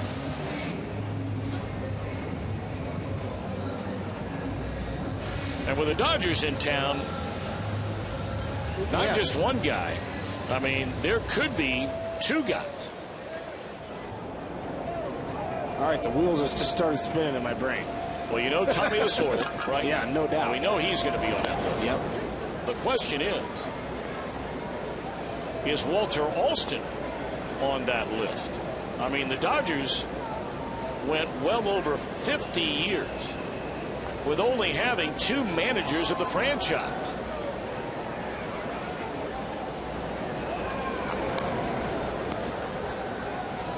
Hannigan with a breaking ball, fouled out of play. Of course, Walter Alston grew up just up the road from Cincinnati, Dartown, Ohio. You go down the list of the history of the big leagues. There's a lot of great talent that's come out of the Cincinnati area. Oh, it's amazing. It really is. Well, there was an article about 3-4 years ago now. I believe it was in the USA Today. In fact, I'm quite sure. Now, obviously, you get in cities like Los Angeles or San Diego, much larger cities. But per capita, only Tampa, Florida produced more Major League Baseball players per capita than Cincinnati, Ohio. And boy, we've talked about it so many times. You go through the players to put together an all-star team from little old Cincinnati, Ohio. That's a big league club. It's pretty impressive. It is pretty impressive when you go down the list of players, managers, people that have just baseball people that have come out of Cincinnati. It's pretty impressive. There's a comebacker to the mound, and Hannigan an easy out, 2 away. I mean, how about if you're starting outfield alone? Your starting outfield was Pete Rose in left, Ken Griffey Jr. in center, and Dave Parker in right.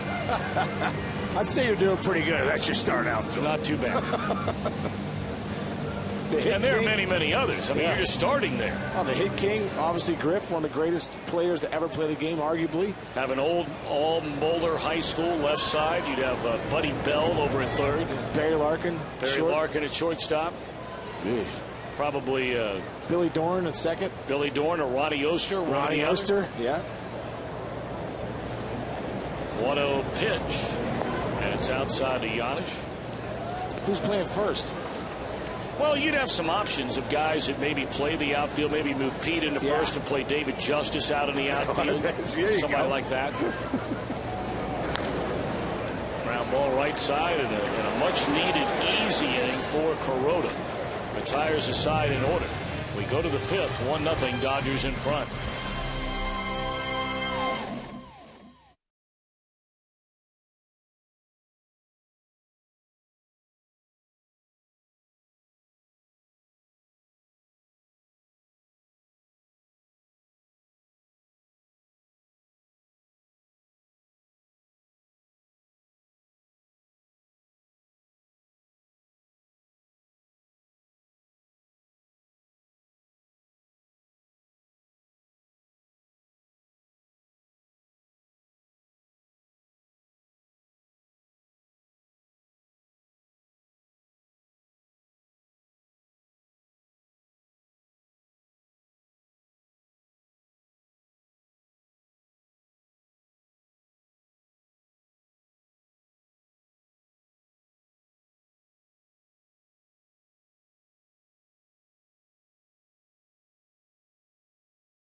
And it's very nice to see that all ends well. They came to the ball game together, and they were just hanging out with their buddies. And, of course, she is now very well protected. Her cousin, Dick Williams, he's a son, of course, of Joseph Williams, Jr. There he is. Owners of the ball club. There's Dick. There. Tom Williams, also one of the owners. Dick, the vice president of baseball operations. That's his aunt there in the white. Sharon and their family, and they're hanging out. I don't think that guy's very happy with us, though, Sean. The entire family looked up, waved at us when Dick brought down the hard hat. But the guy who dropped the ball, he didn't look up. He didn't look happy. He's had 17 texts and 25 calls from his buddies saying, Tom Brenneman and Sean Casey are burying you up in the booth. How do you feel about that? Here he comes. Here comes another text right now. Somebody's texted him. I mean, he sort of waved us off. Yeah. Did you notice that? He shunned us. He's like, you guys are bums. And there's some degree of truth to that. But there is a degree of truth. There's a bouncer by Aaron Miles. One out of the inning. So Dodgers leading 1-0. And, of course, if a Reds player hits a Toyota sign during our game tonight, Ronald Morris from Fairfield, who currently owns a Camry Hybrid, will win the beautiful new Tundra on display here at Great American Ballpark. Register for your chance to win in an upcoming game by stopping by your Cincinnati and Northern Kentucky Toyota dealers. Kevin Youkilis. That'd be the guy to play first base for you. Pretty good player. Yep, not bad. Sycamore high. Yep. Breaking ball in the outside corner. He sent me he and I became good buddies in Boston in 08. He sent me a couple cans of Skyline chili last year. He did? Yeah, he did. Of course, you know, you can't count Paul O'Neill because he technically grew up in Columbus, Ohio. Of course, Reds ties, but we're not talking about that specifically.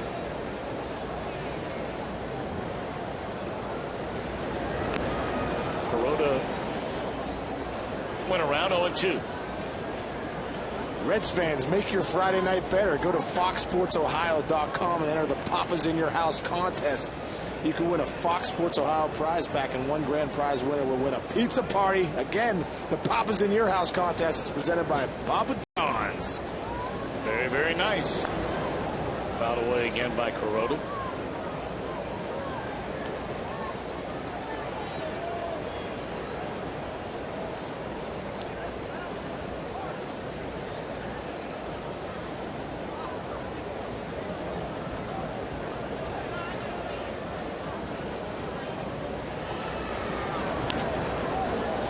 Soft liner at Giannis, and there are 2 out. That looked like he almost threw that out there. Looked like it stuck to his bat, lacrosse, and then he threw it to Giannis.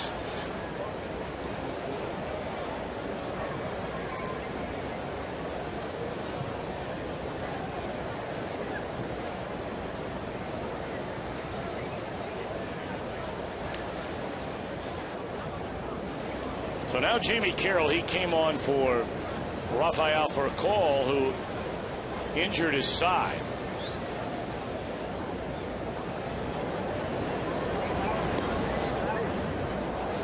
And they really are just getting Furcal back, and they felt like he was starting to swing the bat better.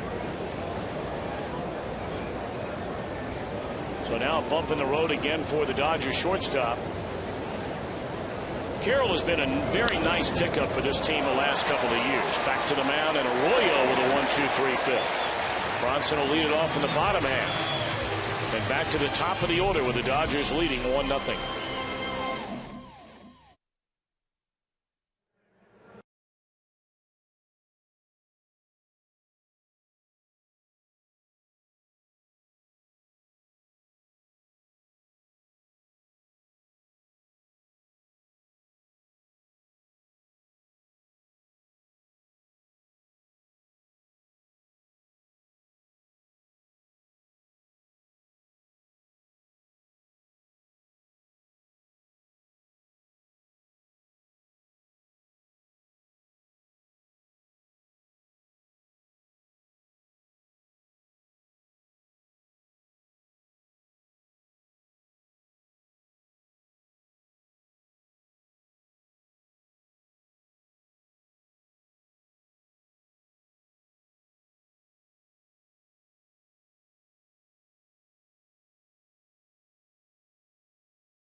Get you ready for the first pitch each and every night.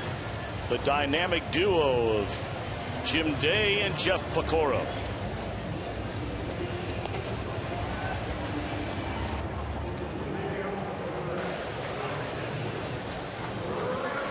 Reds trailing 1-0. We go to the bottom half of the 5th inning. We'll see if the Reds can break through against Kuroda. They had chances in the 2nd and 3rd innings. He retired the side in order in the 4th. And he has a pitcher, Bronson Arroyo, leading off the bottom of the 5th. Arroyo bounced into a fielder's choice, leaving the bases loaded in the 2nd. 1 run, 4 hits for the Dodgers. They've left 3 runners on base. No runs, 4 hits, 5 left for the Reds. Oh, 1-2 Arroyo. Just a quick update, Tom. I just saw our buddy down there give the ball to his girlfriend, so we can't get on him anymore. And he did turn around. He didn't even look at me, but he did wave at the mayor. He did wave. Because I think he knew I was bearing about not giving the girl the ball. So he said, I finally gave it to her. So awesome, brother. Thanks. That's a good job. Great job. I mean, you know, he probably feels like we're beating up on him a little bit. We're really not. We're okay with him. We're okay. That's right. And I never get on a fan, and I don't want to come across tonight for dropping a foul ball. Because if they come up here, I'm not getting anywhere near it. Oh, yeah. You can do that. Yeah. I'm not going to do it. I need a glove. It might have hit me in the head, too. But the worst part of it now is this game goes on, and this one's in foul ground, and Loney with a nice play over there. We talked about how smooth he is defensively. He might be off to a slow start with a bat this season, but he can pick it down at first. That's a nice play. Man, he does a nice job getting over to the railing here. He sees it right away, gets a good jump on the ball, and just takes a look. See him take peek 3 times. Bam, knows where he's at, knows he still has some time, and gets there just enough time where he can get that ball. Nice play by James Loney. Well, now Drew Stubbs, he has grounded out to short and struck out. And it's into center field, a base hit by Stubbs. So Drew with 16 stolen bases in 18 attempts. He's aboard with 1 out. Well, cheer on your Reds when they take on the New York Yankees. June 20th, 21st, and 22nd, presented by Cincinnati Bell. Call 513-381-REDS or visit Reds.com. She looked up. She saw the mayor. She said, I have the baseball. See, he's still kind of giving us a glance. They turned back around. And, I think he says right here, I gave it to her. I gave it to her. And he's got another text saying, they're still burying you up there. No, see, I'm smart enough to figure out how it works. The text he's getting are Brenneman's burying you up there. Brenneman's it had nothing to do with Casey. You have no fingerprints on any of it. I'm good. And he'll walk around. Boy, I love Sean Casey. That Brenneman's a bum. Now his buddies are telling him that I was burying him too. All right, Stubbs held on by Loney over there at first base, representing the tying run, and here's Cairo. 1 ball and 1 strike. Miguel is bounced to the mound and grounded out to third.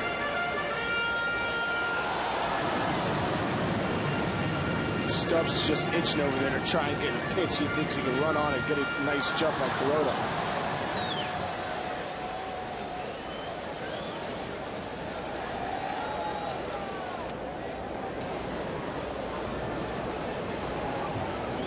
Kuroda glance over there. Now the pause.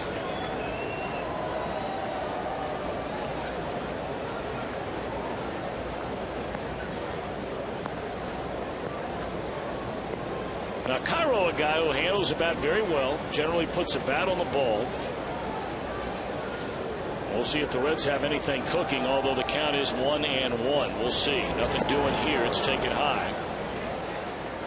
And we talk about it all the time. A lot of managers, when you get to a 2-1 count, if you're thinking about hitting and running, this would be the count to do it all.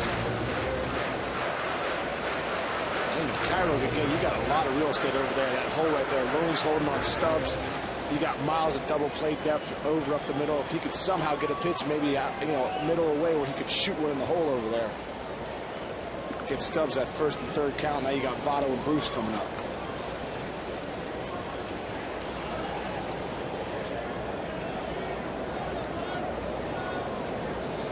Two and 1 the count. Let's see if anything's cooking. Dodgers thinking maybe it is. They'll send Stubbs diving back safely.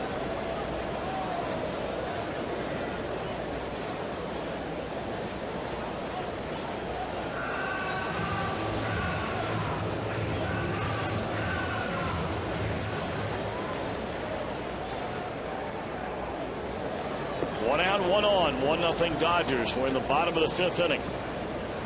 Cairo taking a long time getting back into the box. And now Kuroda okays the sign. 2-1 runner goes. And a bouncing ball back up through the middle.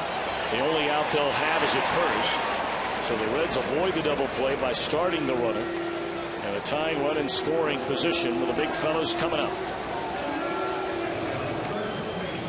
You get it right there. Kyra does a good job of handling the bat, putting that ball in play. But now you got Stubbs on second base, and you got two of the best hitters in baseball coming up. You got two shots right here to try and get a point across the board.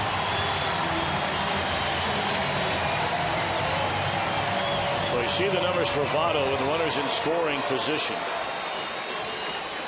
2 weeks ago, they would have pitched around Votto, if not just given him and taken their chances with whomever was in the on-deck circle. But now that Jay Bruce is standing there, they don't figure to just hand out the free one to Votto.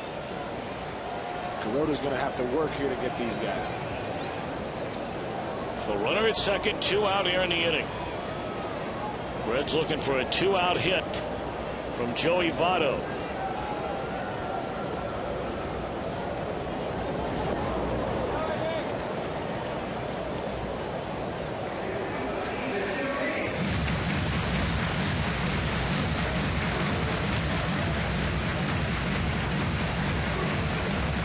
Good crowd on this Friday night. Fireworks after the ball game.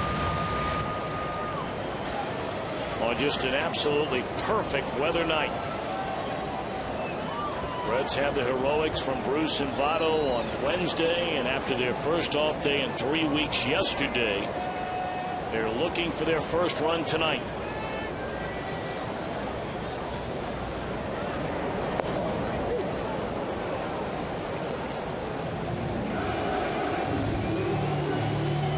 I'd like to see that pitch again. I feel like that was a little off the plate.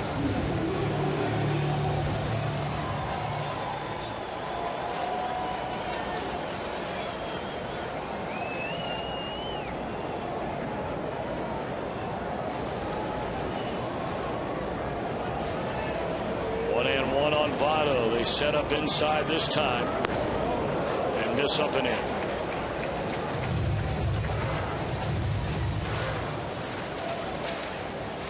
Which generally tells you they're going away with the next one. Well, whatever he's doing, he's trying to be real careful not to catch that middle of that plate. You see him off the plate away, off and up, in. He does not want to catch one right down the middle there with Votto.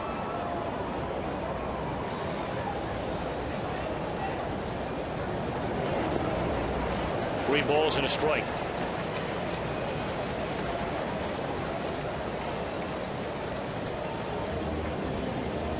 As a hitter here, Votto knows right here, we really got to be, one pitch, one spot, 3-1 count. You got Bruce on deck, hottest hitter in baseball.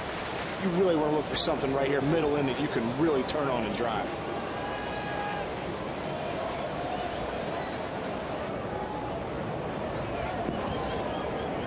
Stubbs a runner at second. 2 are out. 3-1 to Joey Votto. Kuroda to the plate. And it's high, ball 4. So Jay Bruce will bat with 2 on and 2 out. Third walk of the night by Kuroda.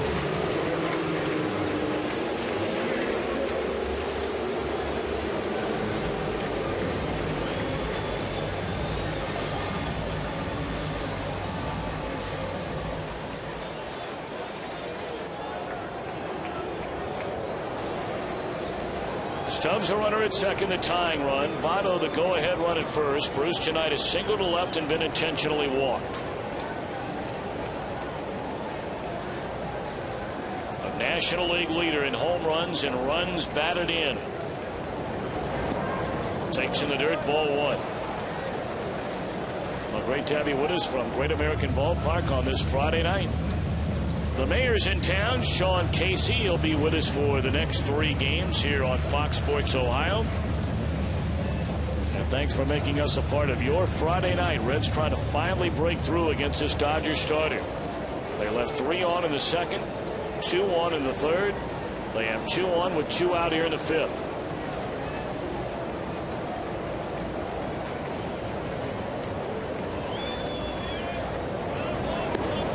I'll tell you what, Tom, it's going to be interesting to see if Kuroda is going to pitch careful to Bruce again and just risk going bases loaded, bringing up rolling. I mean, Bruce is super hot. Kuroda's now down 2-0. I don't think you're going to see him give in right here and just, you got Scott rolling on deck, who's been struggling. he's facing two of the hottest hitters in the game, in Votto and Bruce. So it'll be interesting to see what Kuroda does here. I don't think you're going to see him give in and just give him a fastball, something out over the plate.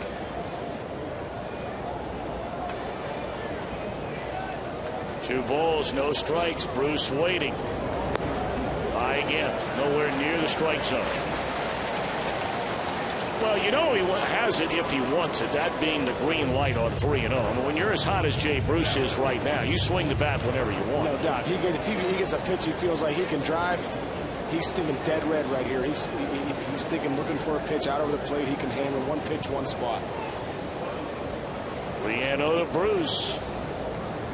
And Kuroda. Loaded again. Did not want to pitch to him. Didn't want to pitch to Votto. When he lost Votto, he thought, all right, if I lose Bruce, I'll take my chances with Roland.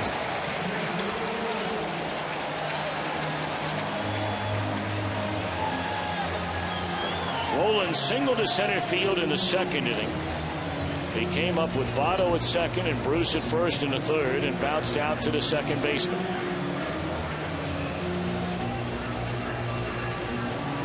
Hard-throwing right-hander Mike McDougall throws in the Dodger bullpen as Rick Honeycutt, the Dodger pitching coach, makes his way to the mound.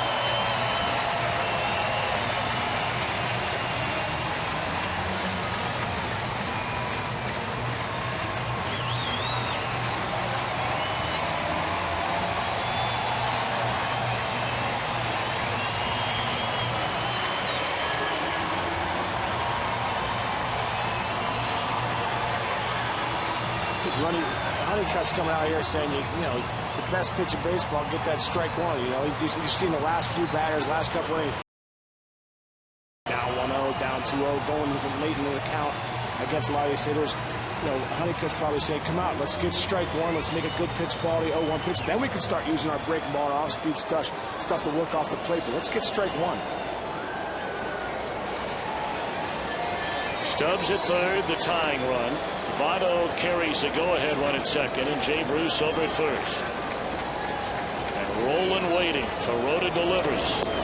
And it's ball one. Try to get him to chase a breaking ball on that first pitch, and it misses down and away.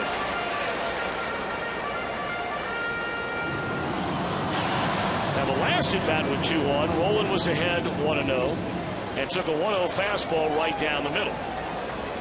And this time, Scotty's got to be ready to hit that 1-0 fastball. As a hitter, you feel like you got the pitcher right where you want him, bases loaded 1-0. He takes a hack 1-0 this time and fouls it off. Good hack, though. Scotty was ready to go, ready for that 1-0 fastball, knew he was going to get it, took a swing, took a good, healthy hack at that ball. Well, will the third time be a charm for the Reds tonight? 3 left on in the second inning, where they had 3 hits and a walk and could not score. Stranded 2 in the third, and this their third big threat against the Dodgers starter Hiroki Kuroda.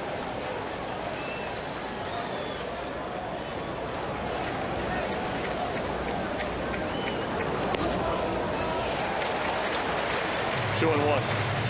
Look at that pitch count now, Tommy. 99 pitches. And here we are in the bottom of the 5th inning. I mean, the Reds have extended their pitches. Kuroda's kind of been nibbling. 49 balls, 50 strikes.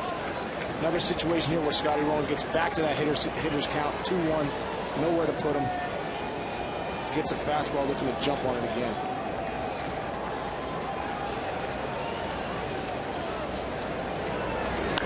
Line to the left center, and Roland delivers this time. 2-run score on a base hit by Scotty Roland.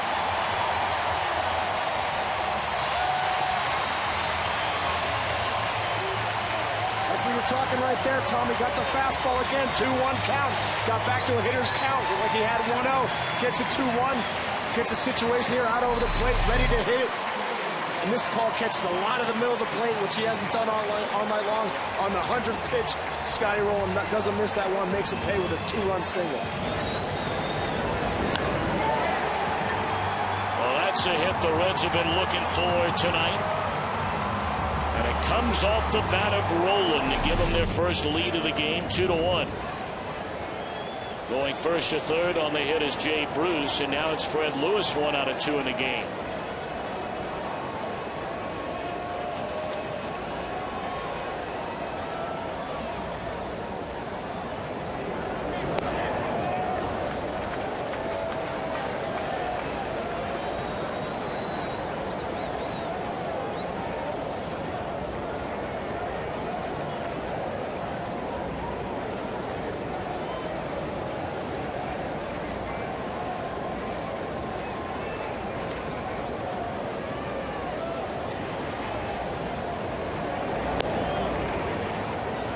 Fastball located on the outside corner. That'll even the count on Lewis. His first time up, he singled into left center field and grounded out to the shortstop in the 4th inning. Just hit the ball on the nose both times tonight.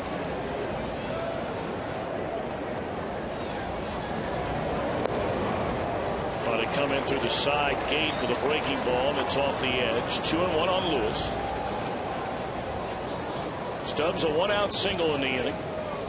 They started Stubbs when Cairo grounded out, so he was at second with 2 away. But then Votto walked, Bruce walked, and Roland on a 2-1 pitch, a 2-1 single to left center field to put the Reds ahead. Now they're looking for more.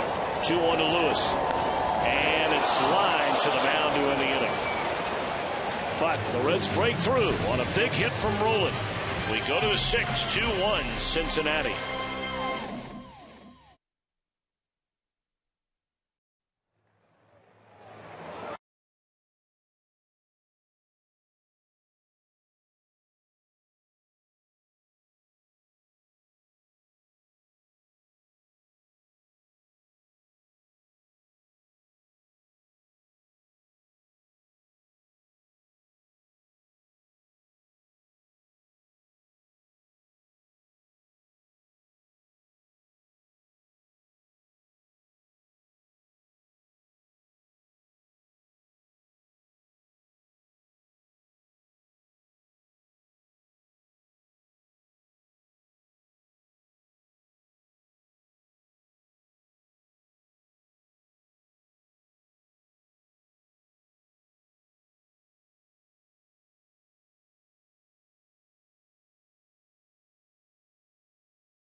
Dugout. Let's give you an update on Edinson Volquez. Of course, he was down to Louisville to work on his mechanics, work on his game. He pitched yesterday while the Reds were off. 6 2/3 innings, only 1 earned run in 2 starts at Louisville. 1-0 record, a 1.88 ERA. Manager Dusty Baker was asked before the game today, could Volquez make his next start up here in Cincinnati? And Dusty's answer was a very good chance of that.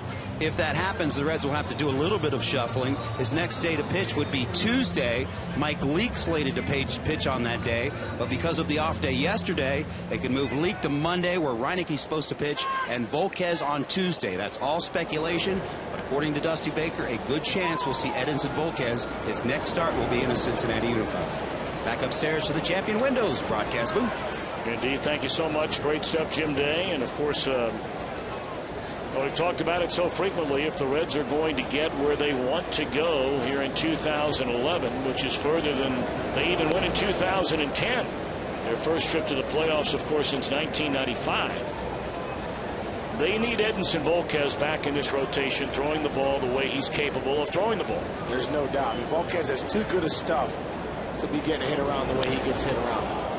High fly ball, straight away centered by Blake. 1 out. Of course, Jim Day and Jeff Pecoro standing by for Reds Live, the post-game version. Brought to you by King's Honda and the King's Auto Mall Visit KingsHondaUSA.com. Arroyo up over the 90 pitch mark. The Dodgers had the bases loaded with nobody out in the 4th inning. James Loney hit a fly ball into left field, plenty deep enough to bring the runner Andre Ethier in from 3rd. But then Matt Kemp took off to try and tag 2nd to 3rd, stopped, got caught in a rundown. So on the sac fly RBI, it turned into a double play, and right now, after the rolling base hit, that might be the next biggest play of this game. No doubt. I mean, that could have been a huge inning for the Dodgers, and they really escaped. Bronson able to escape out of that jam, but that's a big blunder right there by Matt Kemp on second base. Well, you know, the Dodgers look at Ethier and Kemp much like the Reds are looking at Votto and Bruce these days. Both so dangerous. Ethier 3-0 with Kemp waiting.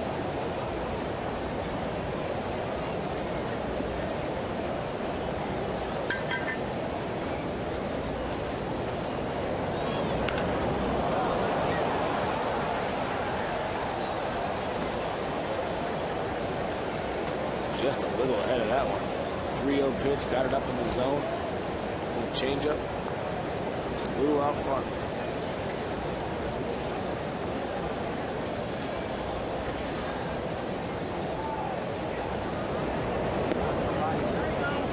There's ball 4 to Ethier. First walk of the night given up by Bronson Arroyo. He's hit a batter and struck out 2 and allowed the 1 run on just 4 base hits. But now he faces Kemp, representing the go-ahead run here in the 6th inning. Kemp with 13 home runs and 40 batted in.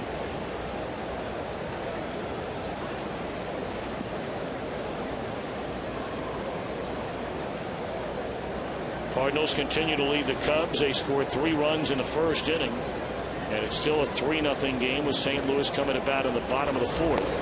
Strike 1 to Kemp. Marlins and the Brewers are tied at 4. That game in the last of the 6th inning in Miami. Here 2-1 Reds. 1 on, 1 out. We're in the 6th.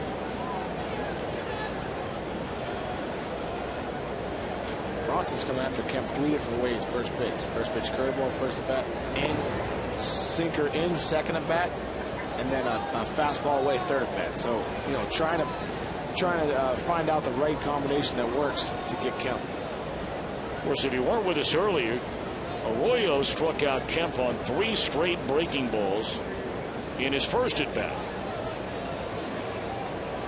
Then Kemp shot a 2-0 fastball into center field for a single in the 4th. There's that breaking ball, and that is a foul. Fair ball, and it's thrown into right field by Rolen, but the runner is staying at second base.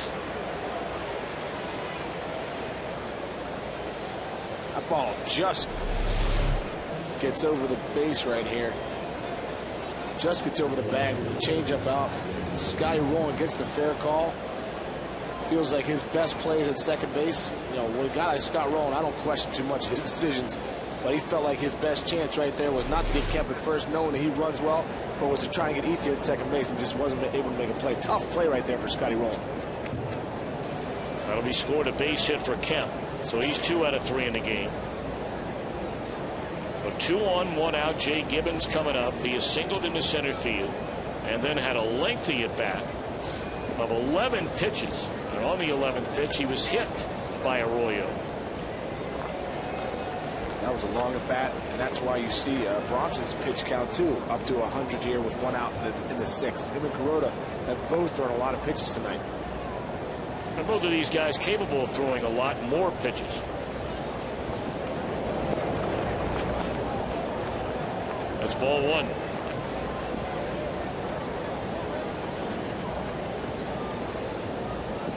McDougal started throwing in the bullpen while the Reds were batting in the bottom of the 5th. Here in the 6th inning, there is no one getting loose in the most frequently used bullpen in all the National League.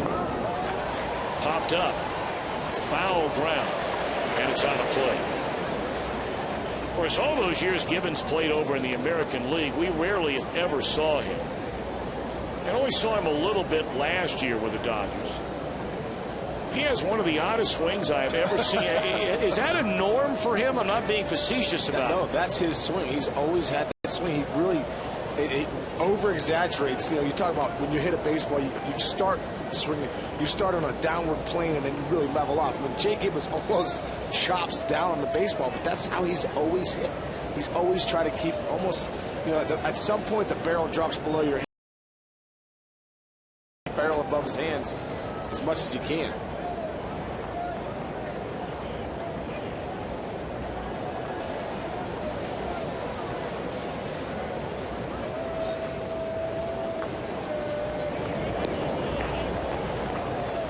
Gibbons now 34 years old, grew up in California.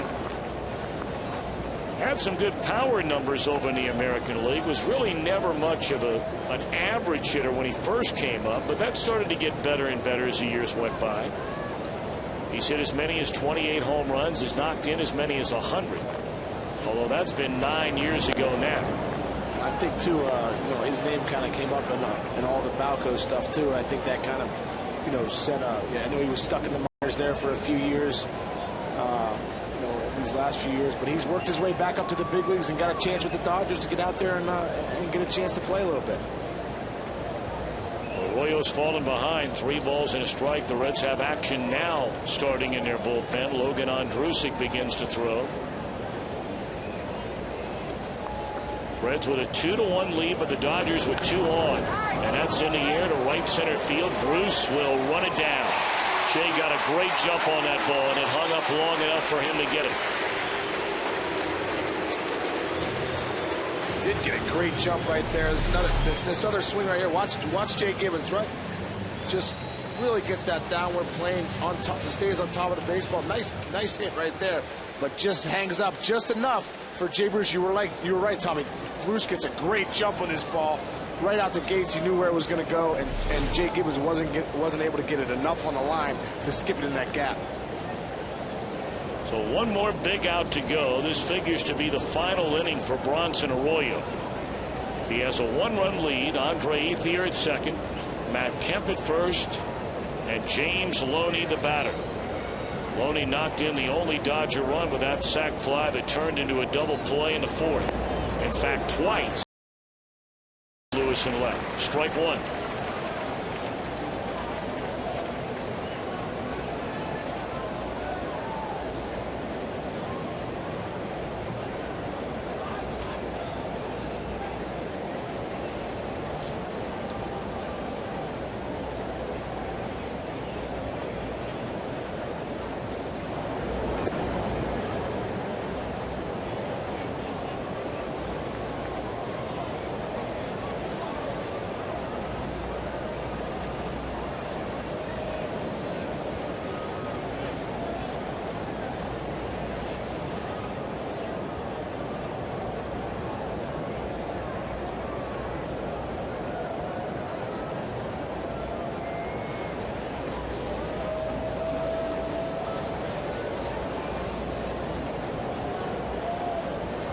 Two on, 2 out, 1-1 pitch. Good fastball up and in on him. Not a lot of hair on it, but great location.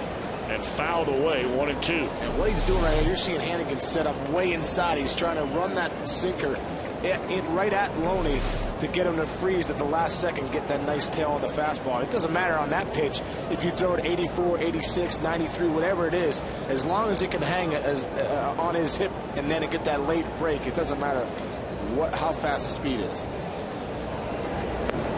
Fastball is high. 2-2 now to Loney. But you have seen tonight, Tommy, you know, Arroyo just doesn't have that, you know, giddy up on his fastball, and you have to wonder, you know, why. You haven't seen too many balls, even in the lower 90s tonight, that you know, Bronson has. It's been mostly you know, mid to upper 80s. 2-2. Just off the inside corner. So the count runs full on Loney. The runners will get started. Reds leading 2-1. Navarro waits in the on-deck circle.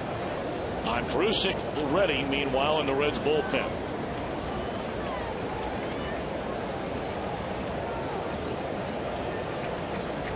This could well be the final batter of the night for Arroyo, one way or the other. And here it is. On the ground to short. Giannis, perfect throw, inning over. So Arroyo really battles tonight with less than his best. 6 innings, 1 run allowed, and a 1-run lead.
Out.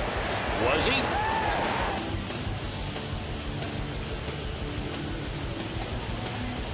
That is the Coors Light Freeze Cam, brought to you by Frost Brewed Coors Light. Hunter Wendelstadt, the umpire over there, said you're out. But Sub started the 2-run rally in the 5th inning with a 1-out single. Scored the tying run, and right behind him, Votto, the go-ahead run on a 2-out 2-run single by Scott Rowland. So Corotto will trot back out there for the bottom of the 6th. He does have the latter third in the batting order coming up. 104 pitches. I think Don Mattingly just thought, let's get Corotto out there. Let's get through the bottom of the lineup and save our bullpen 1 inning of work. Hannigan 0 for 2 is struck out and bounced out. 2-hopper to Jamie Carroll. 1 pitch, 1 out. Well, Reds fans don't miss the first 4 for $48 deal of the year. June 17, 18, 19. Interleague play. The Reds take on the Blue Jays. Buy 4 view-level tickets to any of the 3 games, 4 of them, for $48, and you get 4 free Reds hats. Log on to Reds.com for tickets right now. Strike 1 to Paul Giannis.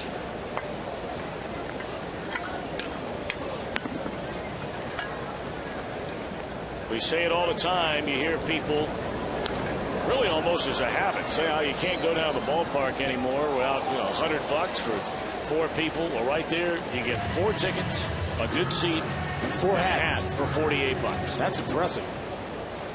And then you can just cut your costs and try and figure out if you can get a hot dog or something and maybe drink at the water fountain. Well, they let you bring stuff into the ballpark. Oh, exactly. Fly ball into center field. And Kemp has it for the 2nd out of the inning. Well, we never had a chance to answer our AT&T trivia question. The 4 National League managers with the most seasons managing the same team. And indeed, Walter Alston is on the list. We figured, well, we knew Tommy Lasorda was. We figured Walter Alston was. Bobby Cox. And, of course, John McGraw.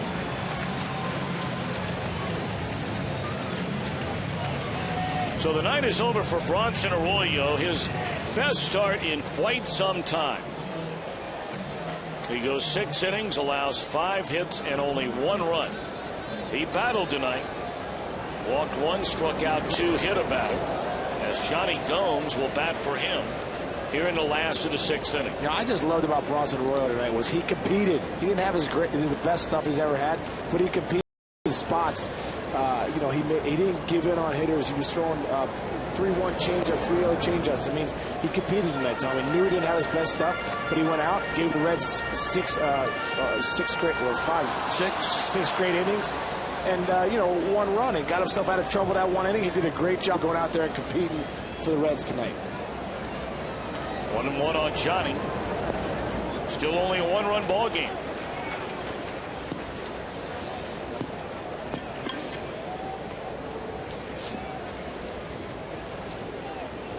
Well, perhaps we'll see Gomes in the starting lineup tomorrow against the left-hander Clayton Kershaw. Kershaw among the best in the National League. And there are a lot of people out there that'll tell you from about the middle of last year through the first 2 months of this year, Clayton Kershaw has been the best left-hander period in the National League. I mean, this kid has some great stuff. Great live fastball, live arm, but just a plus curveball. Up and in, 3-2 on Johnny Cueto. 2008, I'm with the Red Sox. We travel out to Vero Beach. They bring in this guy to face me. You know, it's like the 5th inning, my 3rd at bat. This guy comes out, he's like number 98. I'm like, who's this guy? Oh, they picked him up off the minor league fields. All right, no big deal. Let's see what this guy's got. Wham! 97 outside corner. Wham! Nasty curveball. Another nasty curveball. See you later. It was Clayton Kershaw. I was like, that kid's gonna be good. Van the Mayor. And Gomes gone swinging. We march on to the 7th. Reds with a 1-run lead.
Roll for Best Children's Hospitals 2011 by your Cincinnati, Northern Kentucky Honda dealers and by Wendy's. You know when it's real. There's your 5-way, Sean Casey. You had 2 of them already today. You're probably about due for another one, aren't you? There's no doubt. I'm going to get another one before I'm out of here. I think they forgot to put the onions on mine today, which is probably better for you. Well, look at that. It's ready to go. That looks good right there. Jeez, I'm going to stick a fork through the TV. Well, how good has this guy been? His 30th game. He's gotten a bit of a breather, really, for the first time, extended period of time all year long. He's not pitched in 6 days. 1.7 ERA for Logan Andrusik. And a first pitch fastball to Dioner Navarro is in there, a strike. 7, 8, 9 in the Dodger batting order. That'll mean Navarro, Miles, and then a pinch hitter for Kuroda. Reds leading 2-1.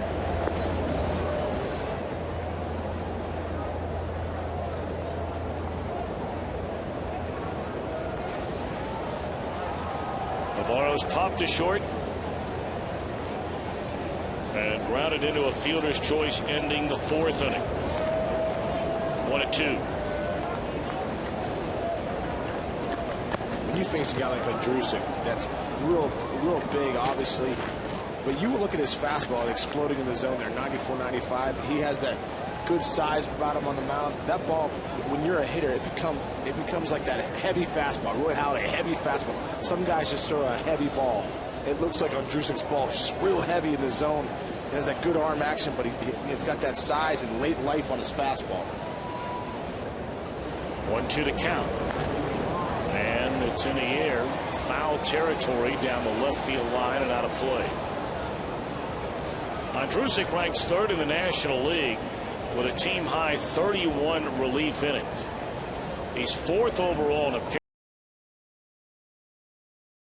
10 1/3 innings. Now, granted, we're only 2 months into the year.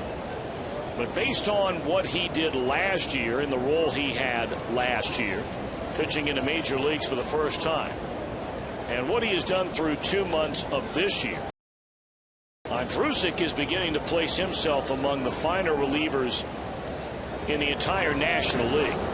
There's a routine bouncing ball to Cairo. 1 out. I think one thing when you come up as a young kid is that when you have success and you realize, you know what, I can pitch up here. The stuff that I have plays up here in the big leagues too. Then you get that next year under your belt. That's when you really start making a name for yourself. And Andrusic's really done that this year, coming in having some success last year, but knowing this season, hey, I belong up here. My stuff plays up here. I got good stuff, and he's just attacking those hitters.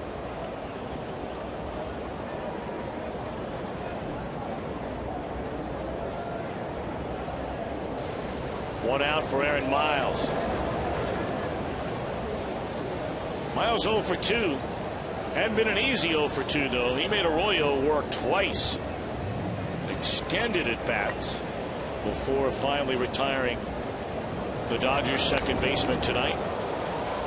1-1. Those are the bats, obviously doesn't show up in the box score the next day. It just shows up as an offer. But your teammates know, they know you're battling and that you're getting that pitch count up and you're getting the starter out of the game. So Miles has had a couple quality at bats against Arroyo tonight. Rookie Jerry Sands stands in the on-deck circle. There's a one-hopper rolling in the air to get it. 2 out. The Sundays on Fox Sports Ohio. Join us for the Balls in the Hall. The personal stories of some of baseball's greatest legends. This week it's Bob Feller. Boys in the Hall. Sundays presented by Subway, where winners eat. Boys in the Hall.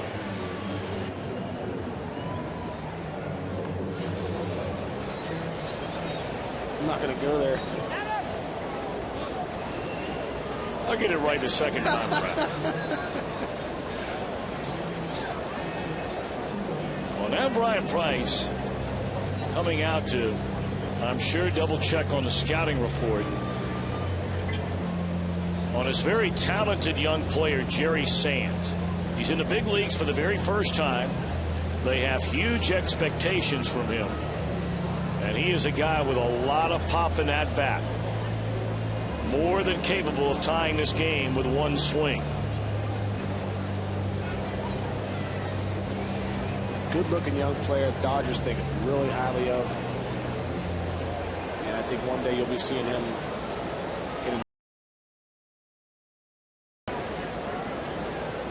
seeing a little bit of time in left field. Very little time over at first base. Played at Catawba College in Salisbury, North Carolina. I only bring up that college because my father, one of his first big jobs broadcasting upon graduating from the University of North Carolina was Catawba College baseball and basketball. That's where this young man played collegiately. Look at Marty now. He's risen up the ranks. Now he's a Hall of Famer. Right? He'll let you know about it. Anybody else I know. Oh, I know he'll let me know. He let me know all day yesterday at Nuxie's event. Is he getting more positive as he gets older? He really is. I think he is. He is. I almost said, Marty, you think you're getting more positive as you get older? I think he got mad when I said that, though. Sharply hit. Cairo, a nice pick to the glove side. And Sands retired. Well, you know he's watching right now, Case. You want to say hello to him? Oh, what's up, Marty? I love you, brother. You guys weren't so nice to each other yesterday.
Fans through the gates receive a red Spirit hair, courtesy of Queen City Sausage. This is what I want to see you wear, the Spirit hair.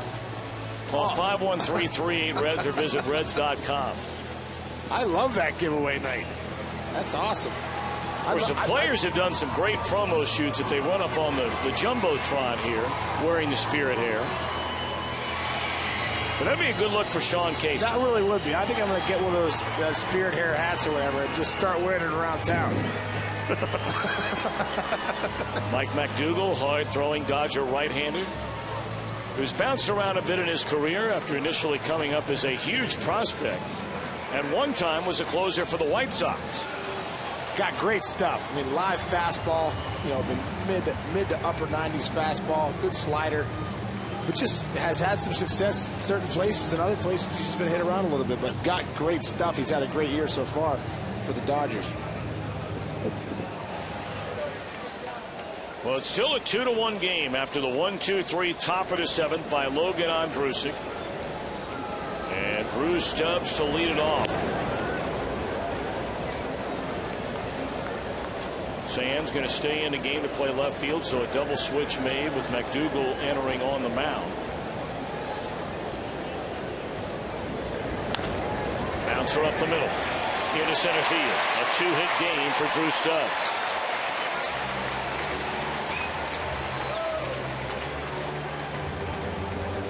That's a big run standing there at first base to begin this 7th inning. That's the guy you want out there. Drew Stubbs, obviously the fastest guy on the team. Gets a 95-mile-an-hour pitch that he's able to just chop up the middle.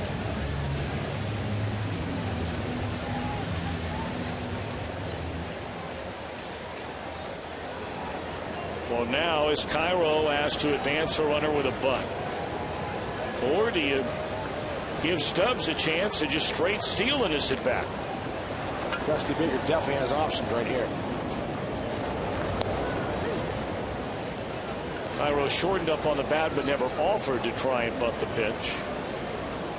And now he'll take a long look down to Reds third base coach Mark Berry. Votto, then Bruce to follow here in the Reds 7th. I think it's safe when you got Votto and Bruce to follow. You get the bunt down here, you get Stubbs to second base, and you take your shot again with Votto, Bruce, and Roland.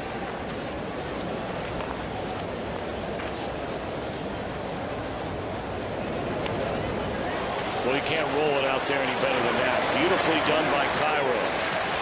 And Stubbs in a scoring position, 1 out. You know, Miggy, as solid as they come, can play a lot of positions. obviously do a lot of different things, and this is one thing he's really good at, getting the bunt down. Ball's down over the plate, 94, 95 miles an hour. He makes it look easy. That's not easy to do. And he makes it look easy, but that's why Dusty Baker has a guy like Miguel Cairo he can throw in there. Dodgers have one left-hander in their bullpen. That's the youngster Scott Elbert. And with left-handed batters Votto and Bruce coming up, that's all from McDougal. This will be our Skyline Chili call to the bullpen. Runner at second, one out. Reds lead in the seventh, 2-1.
Tune in tonight.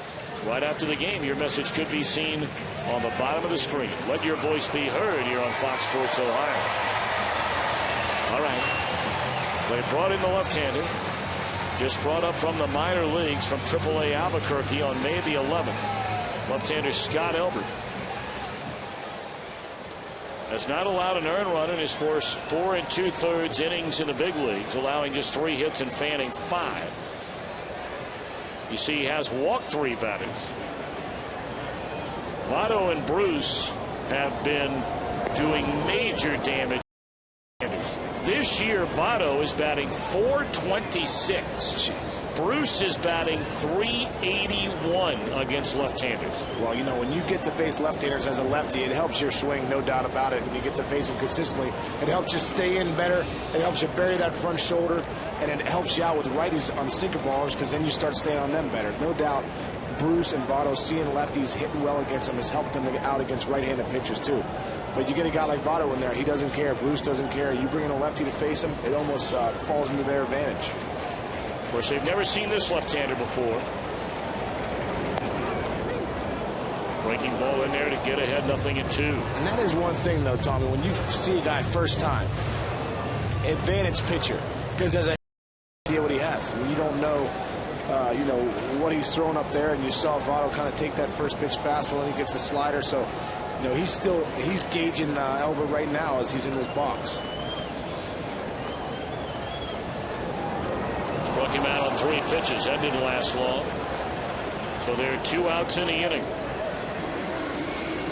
That's what I was talking about before, that situation. I've never seen this guy. And then he gets a ball down in the dirt. And, Votto looks like he just didn't pick that up out of his hand. And obviously took a defensive swing on it. We'll see if Bruce can fare better. Jay's been on base 3 times tonight. Singled in the second inning.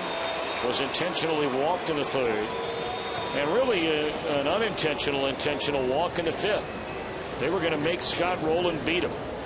Rowland couldn't do it in the 3rd. He delivered a 2-out, 2-run single in the 5th. Ball 1 to Bruce. Yeah, I think that was Donnie Baseball's idea was, hey, listen, let's not let Votto and Bruce beat us right here. Let's put it in the hand of Rowland, and you know what? Scotty Rowland delivered.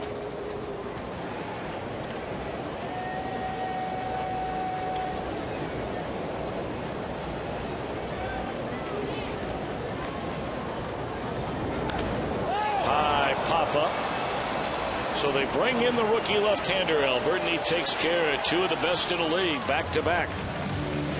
End of 7. Reds 2, Dodgers 1.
One big boy.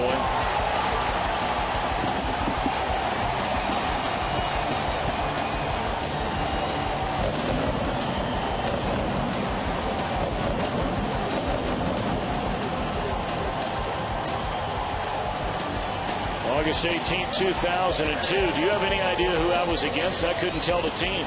Yeah, I was against the Astros. Ricky Stone. I played golf with him yesterday. I was like, hey, bro, thanks for that 0-2 changeup you threw me back in 0-2 when I walked you off. Yeah, I swear, he said something to me. I saw him yesterday. He's like, remember that 0-2 changeup you hit in the walk-off home? I was like, yeah, I remember that. It was awesome. He was like, oh, man, that's not awesome. How's he doing, by the way? He's doing good. Is he doing better? He's doing great. He's doing great. They did find out some bad news, though. A few months ago, his wife was diagnosed with ovarian cancer. Oh, boy. They've so she's fighting that right now, and, prayers go out. No doubt. What a great guy, Ricky Stone. Oh, yeah. What a great guy.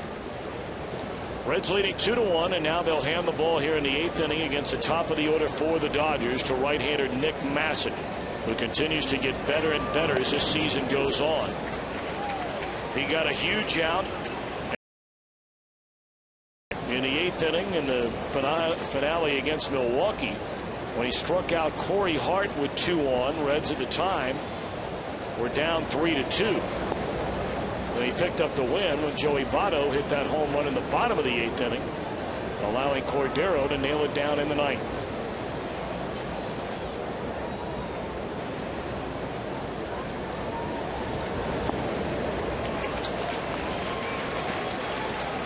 You know who else was in that clip that was is still a dear friend of mine who's been up for the last 20 days with the Dodgers is Juan Castro. Good old Juan, before the game. What a good man. What a great guy. Geez, he had some great years here in Cincinnati. I know he was a fan favorite, but he was one of my great buddies, and it was so good to catch up with him for about a half hour before the game today. 1-2 now, and Jamie Carroll, and he is gone. That was overmatched right there. That was some nasty stuff right there. I mean, Massick just pounding the outside part of the zone right there, but that is a tough pitch right there for Jamie Carroll. Obviously thinks it's going to catch the corner. 2 strikes, kind of got to protect. Takes a defensive swing, can't hold back.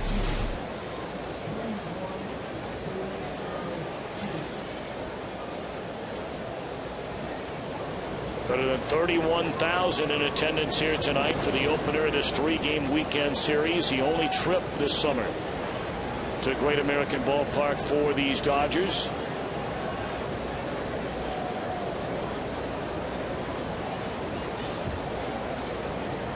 And the Reds with a 1-run lead. We're in the top of the 8th inning. Well, undeniably, Massett will go after, you would assume anyway, and go after Casey Blake very hard, knowing who's behind him here in a 1-run game in the 8th. There's no doubt he's going to attack Blake here. Doesn't obviously want to have a base runner on with Ethier coming up, and then Kemp. He wants to try and get Blake here. He's going to give him everything he's got.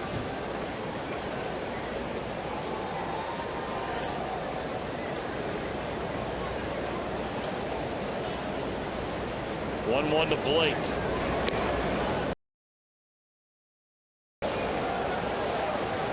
Blake 1 of 3, doubled back in the first inning to left center field. Has since struck out and fly to center.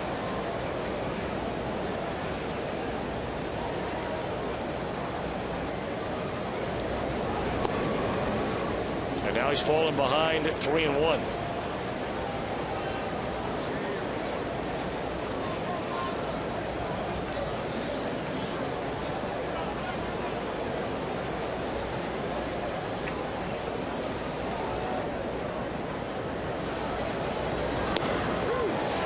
Fastball in the outside corner. Blake didn't like it. We've seen a lot of jawing going back and forth. Players on both teams with a home plate umpire, Bob Davidson.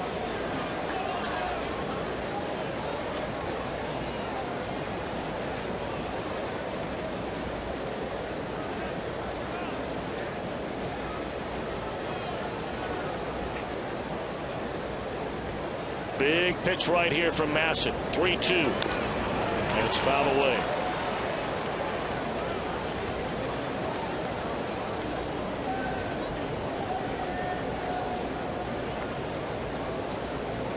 I think you're going to just keep seeing that hard fastball and just try to keep challenging Casey Blake right here and make him hurt his way on.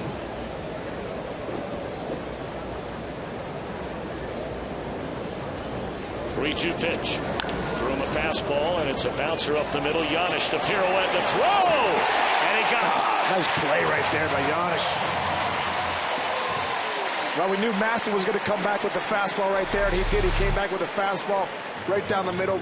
Casey Blake tries to chop it up the middle, but Giannis gets a great angle around the baseball, gets that nice spin and throw. Great play. Watch Giannis's route right here. Plays it at an angle, knows that he got that one spin, throw to Votto. Great play. Spin, throw, got him. So 2 gone here in the 8th inning, and that'll bring up Andre Ethier. He's grounded out to short, single to right, scored the only Dodger run in the 4th, and then drew a walk in the 6th inning.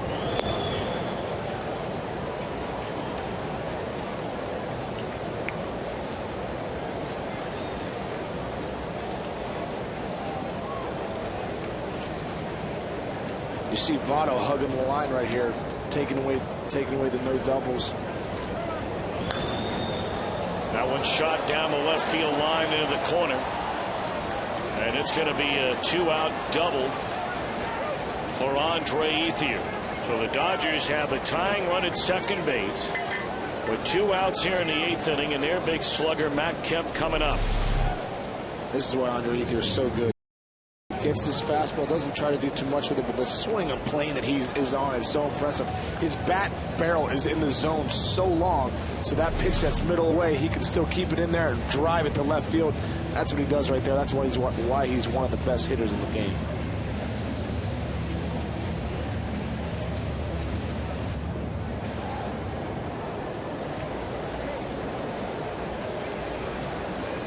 Well, you have Kemp now.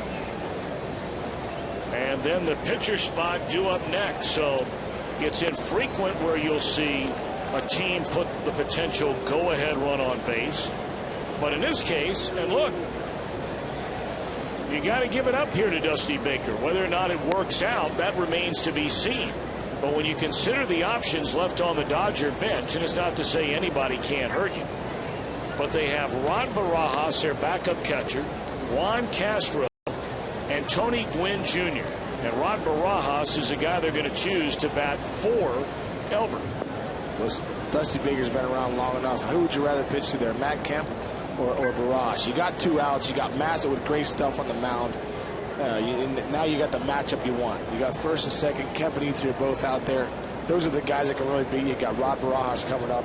I think Dusty Baker likes his chances right here. Well, Barajas has been a nice player for a long, long time. Signed at a tryout camp by the Arizona Diamondbacks, where he originally broke into Major League Baseball and has had a number of very good years, whether it be as a primary guy, and some years he's been the backup guy. He's done a great job. He's had a great career. He's done a great job as a starter. He's done a great job as a backup guy. Very reliable. Does a great job behind the plate, calling the game, throwing guys out. Valuable player, obviously, at the catcher position, but Rod's had some great years behind the plate. Well, he ranked second on the team with 7 home runs.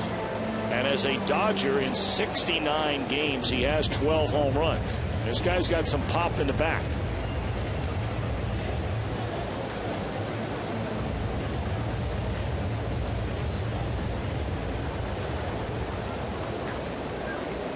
I think that's what Donnie wants right here. Mattingly wants that big hit. You know, he could have had Tony Gwynn Jr. on the bench, but Barajas gives you that chance of one swing of the bat. This could be a 2-1 lead. All right, 2 on, 2 out. And a first pitch fastball off the outside corner to Barajas. Generally, when Barajas hits them a long way, they're on fastballs in, anything middle in. And Brian Price, those guys, they know that. The scouting report they go over before the game today, they know Barajas likes that ball middle in.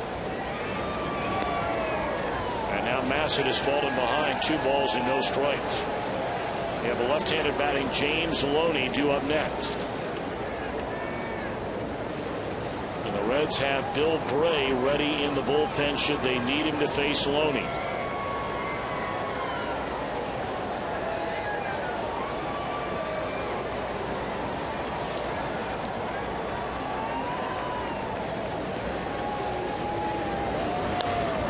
In the air right field. So Massett will put out the fire. Reds come to bat, bottom of the 8th, leading the Dodgers 2-1.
Arizona for this year's 2011 All-Star Game.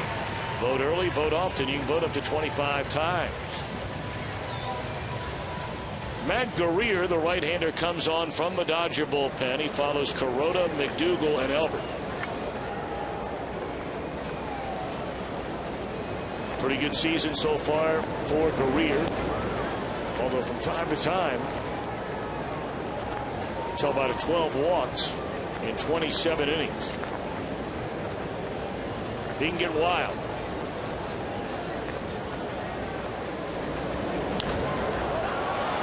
Rowland pops it up on a 1-0 pitch. Playable in front of the plate.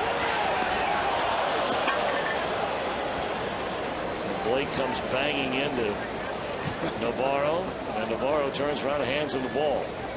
Well, there's the old adage, obviously, if someone's camping, let them have it. But when you're running in as a fielder there, you have priority over the catcher. So Casey Blake has no idea Navarro's there. He's coming in to get the ball.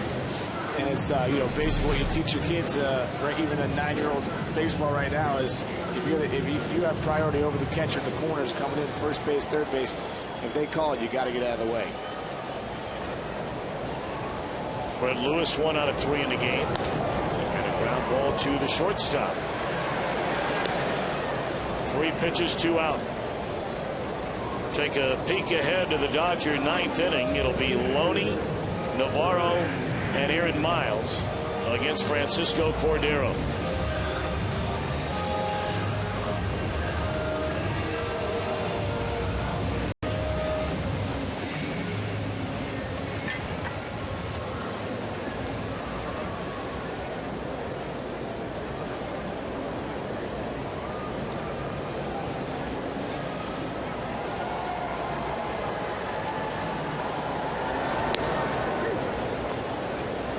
It has been quite some time since the Reds put together back-to-back wins. Got to go all the way back to when they wrapped up that 5-game winning streak. But of course they swept the Cardinals and then beat the Cubs back-to-back games. And that pushed their record 8 games over 500, and that's when the tough times began. Pirates came in, won 2 in a row. And the Reds won just 2 of the 10 games on the road trip before coming back here to beat Milwaukee 2 out of 3. And now they have a 2-1 lead here in the bottom of the 8th inning tonight in game 1 of this series against the Dodgers. A 4:10 start tomorrow, 1:10 on Sunday. There are tickets available for including all 3 games, 2 night games and an afternoon game against the Cubs beginning Monday. 1-2 on Ryan Hanigan. We were talking about before, Tom, that they, the Reds have struggled as of late, but are still only 3.5 games out in the Central. You're going to have ups and downs during the year. You've got to weather the storm. You've got to be able to turn it around and not let that skid happen so long. And I think the Reds are trying to right that ship now. 2 out of 3 from Milwaukee, and try to get back in their winning ways. Diving play made by Aaron Miles. Nicely done to take away a hit. All right, here we go. Top of the 9th inning. Reds lead 2-1.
The Dodgers were batting in the 8th. Paul Giannis, great play to throw out Casey Blake. He takes a great angle on this ball, catches it almost behind him, sets his feet, spins, and makes a hard throw over there to Votto. Great play by Paul Giannis. We invite you to follow the Reds with MLB.com at bat 11. Text 31826 for more information. Couple of changes for the Reds. Before we begin the ninth inning, Chris Heisey replaces Fred Lewis out in left field. And of course, taking on the mound, trying to nail down his 11th save in 13 tries this year. Picked up his 300th career save 2 nights ago, Francisco Cordero. Man, he's had a great career, having a great year again. Just consistent. Been consistent since he's got over here in Cincinnati. He's doing a great job again this season. 3-time All-Star, became the 22nd pitcher in Major League history to reach that 300 save plateau. And here's James Loney. 0 for 2, knocked in the only Dodger run of the game with a sac fly to left field in the 4th. Pulled foul.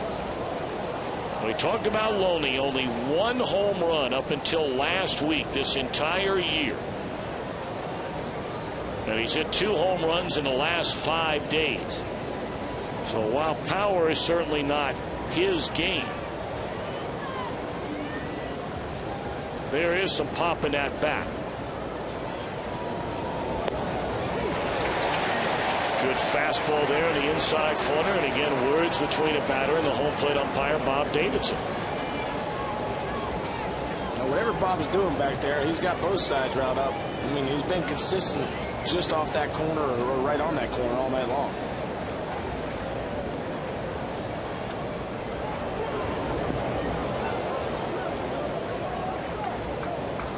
Deodo Navarro waiting on deck, and then Aaron Miles. I told you who they have left on that bench after using Barajas in the last inning. They have Juan Castro, a right-handed batter, and the left-handed batting Tony Gwynn Jr.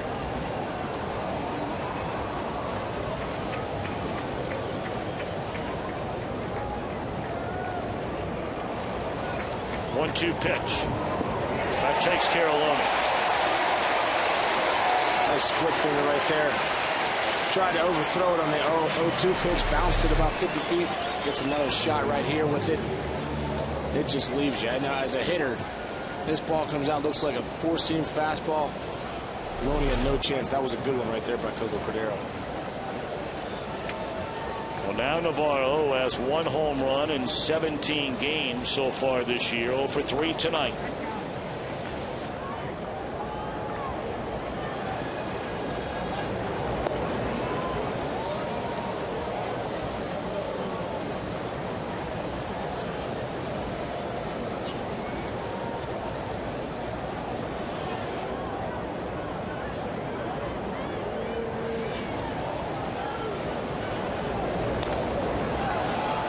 In the air, right field off the end of the bat. Bruce is there, and the Dodgers are down to their final out.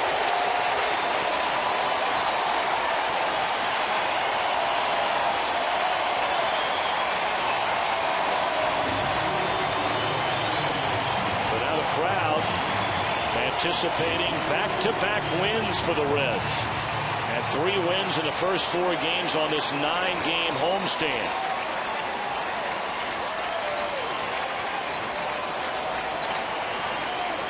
Aaron Miles 0 for 3 is grounded out. Strike 1.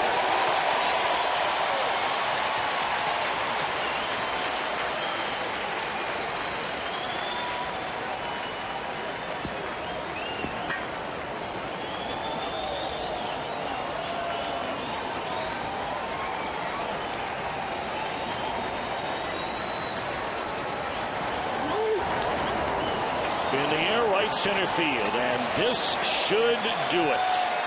Reds win, final count of 2-1. There haven't been many games, Sean Casey, this year where they've done it with pitching, but it was pitching tonight. They did it tonight. Bronson Arroyo does a great job. Doesn't have his best stuff, but pitches well all night long. Cordero comes in, Bassett on Drusic. They really used their bullpen. A great job of pitching tonight by the Reds. Got the big hit from Rowan. Turns into a 2-1 W. So 2-1, our final score. Arroyo the winner. He's 4-5. Carota the loser, 5-6. And Cordero save number 11. Back with more in a moment.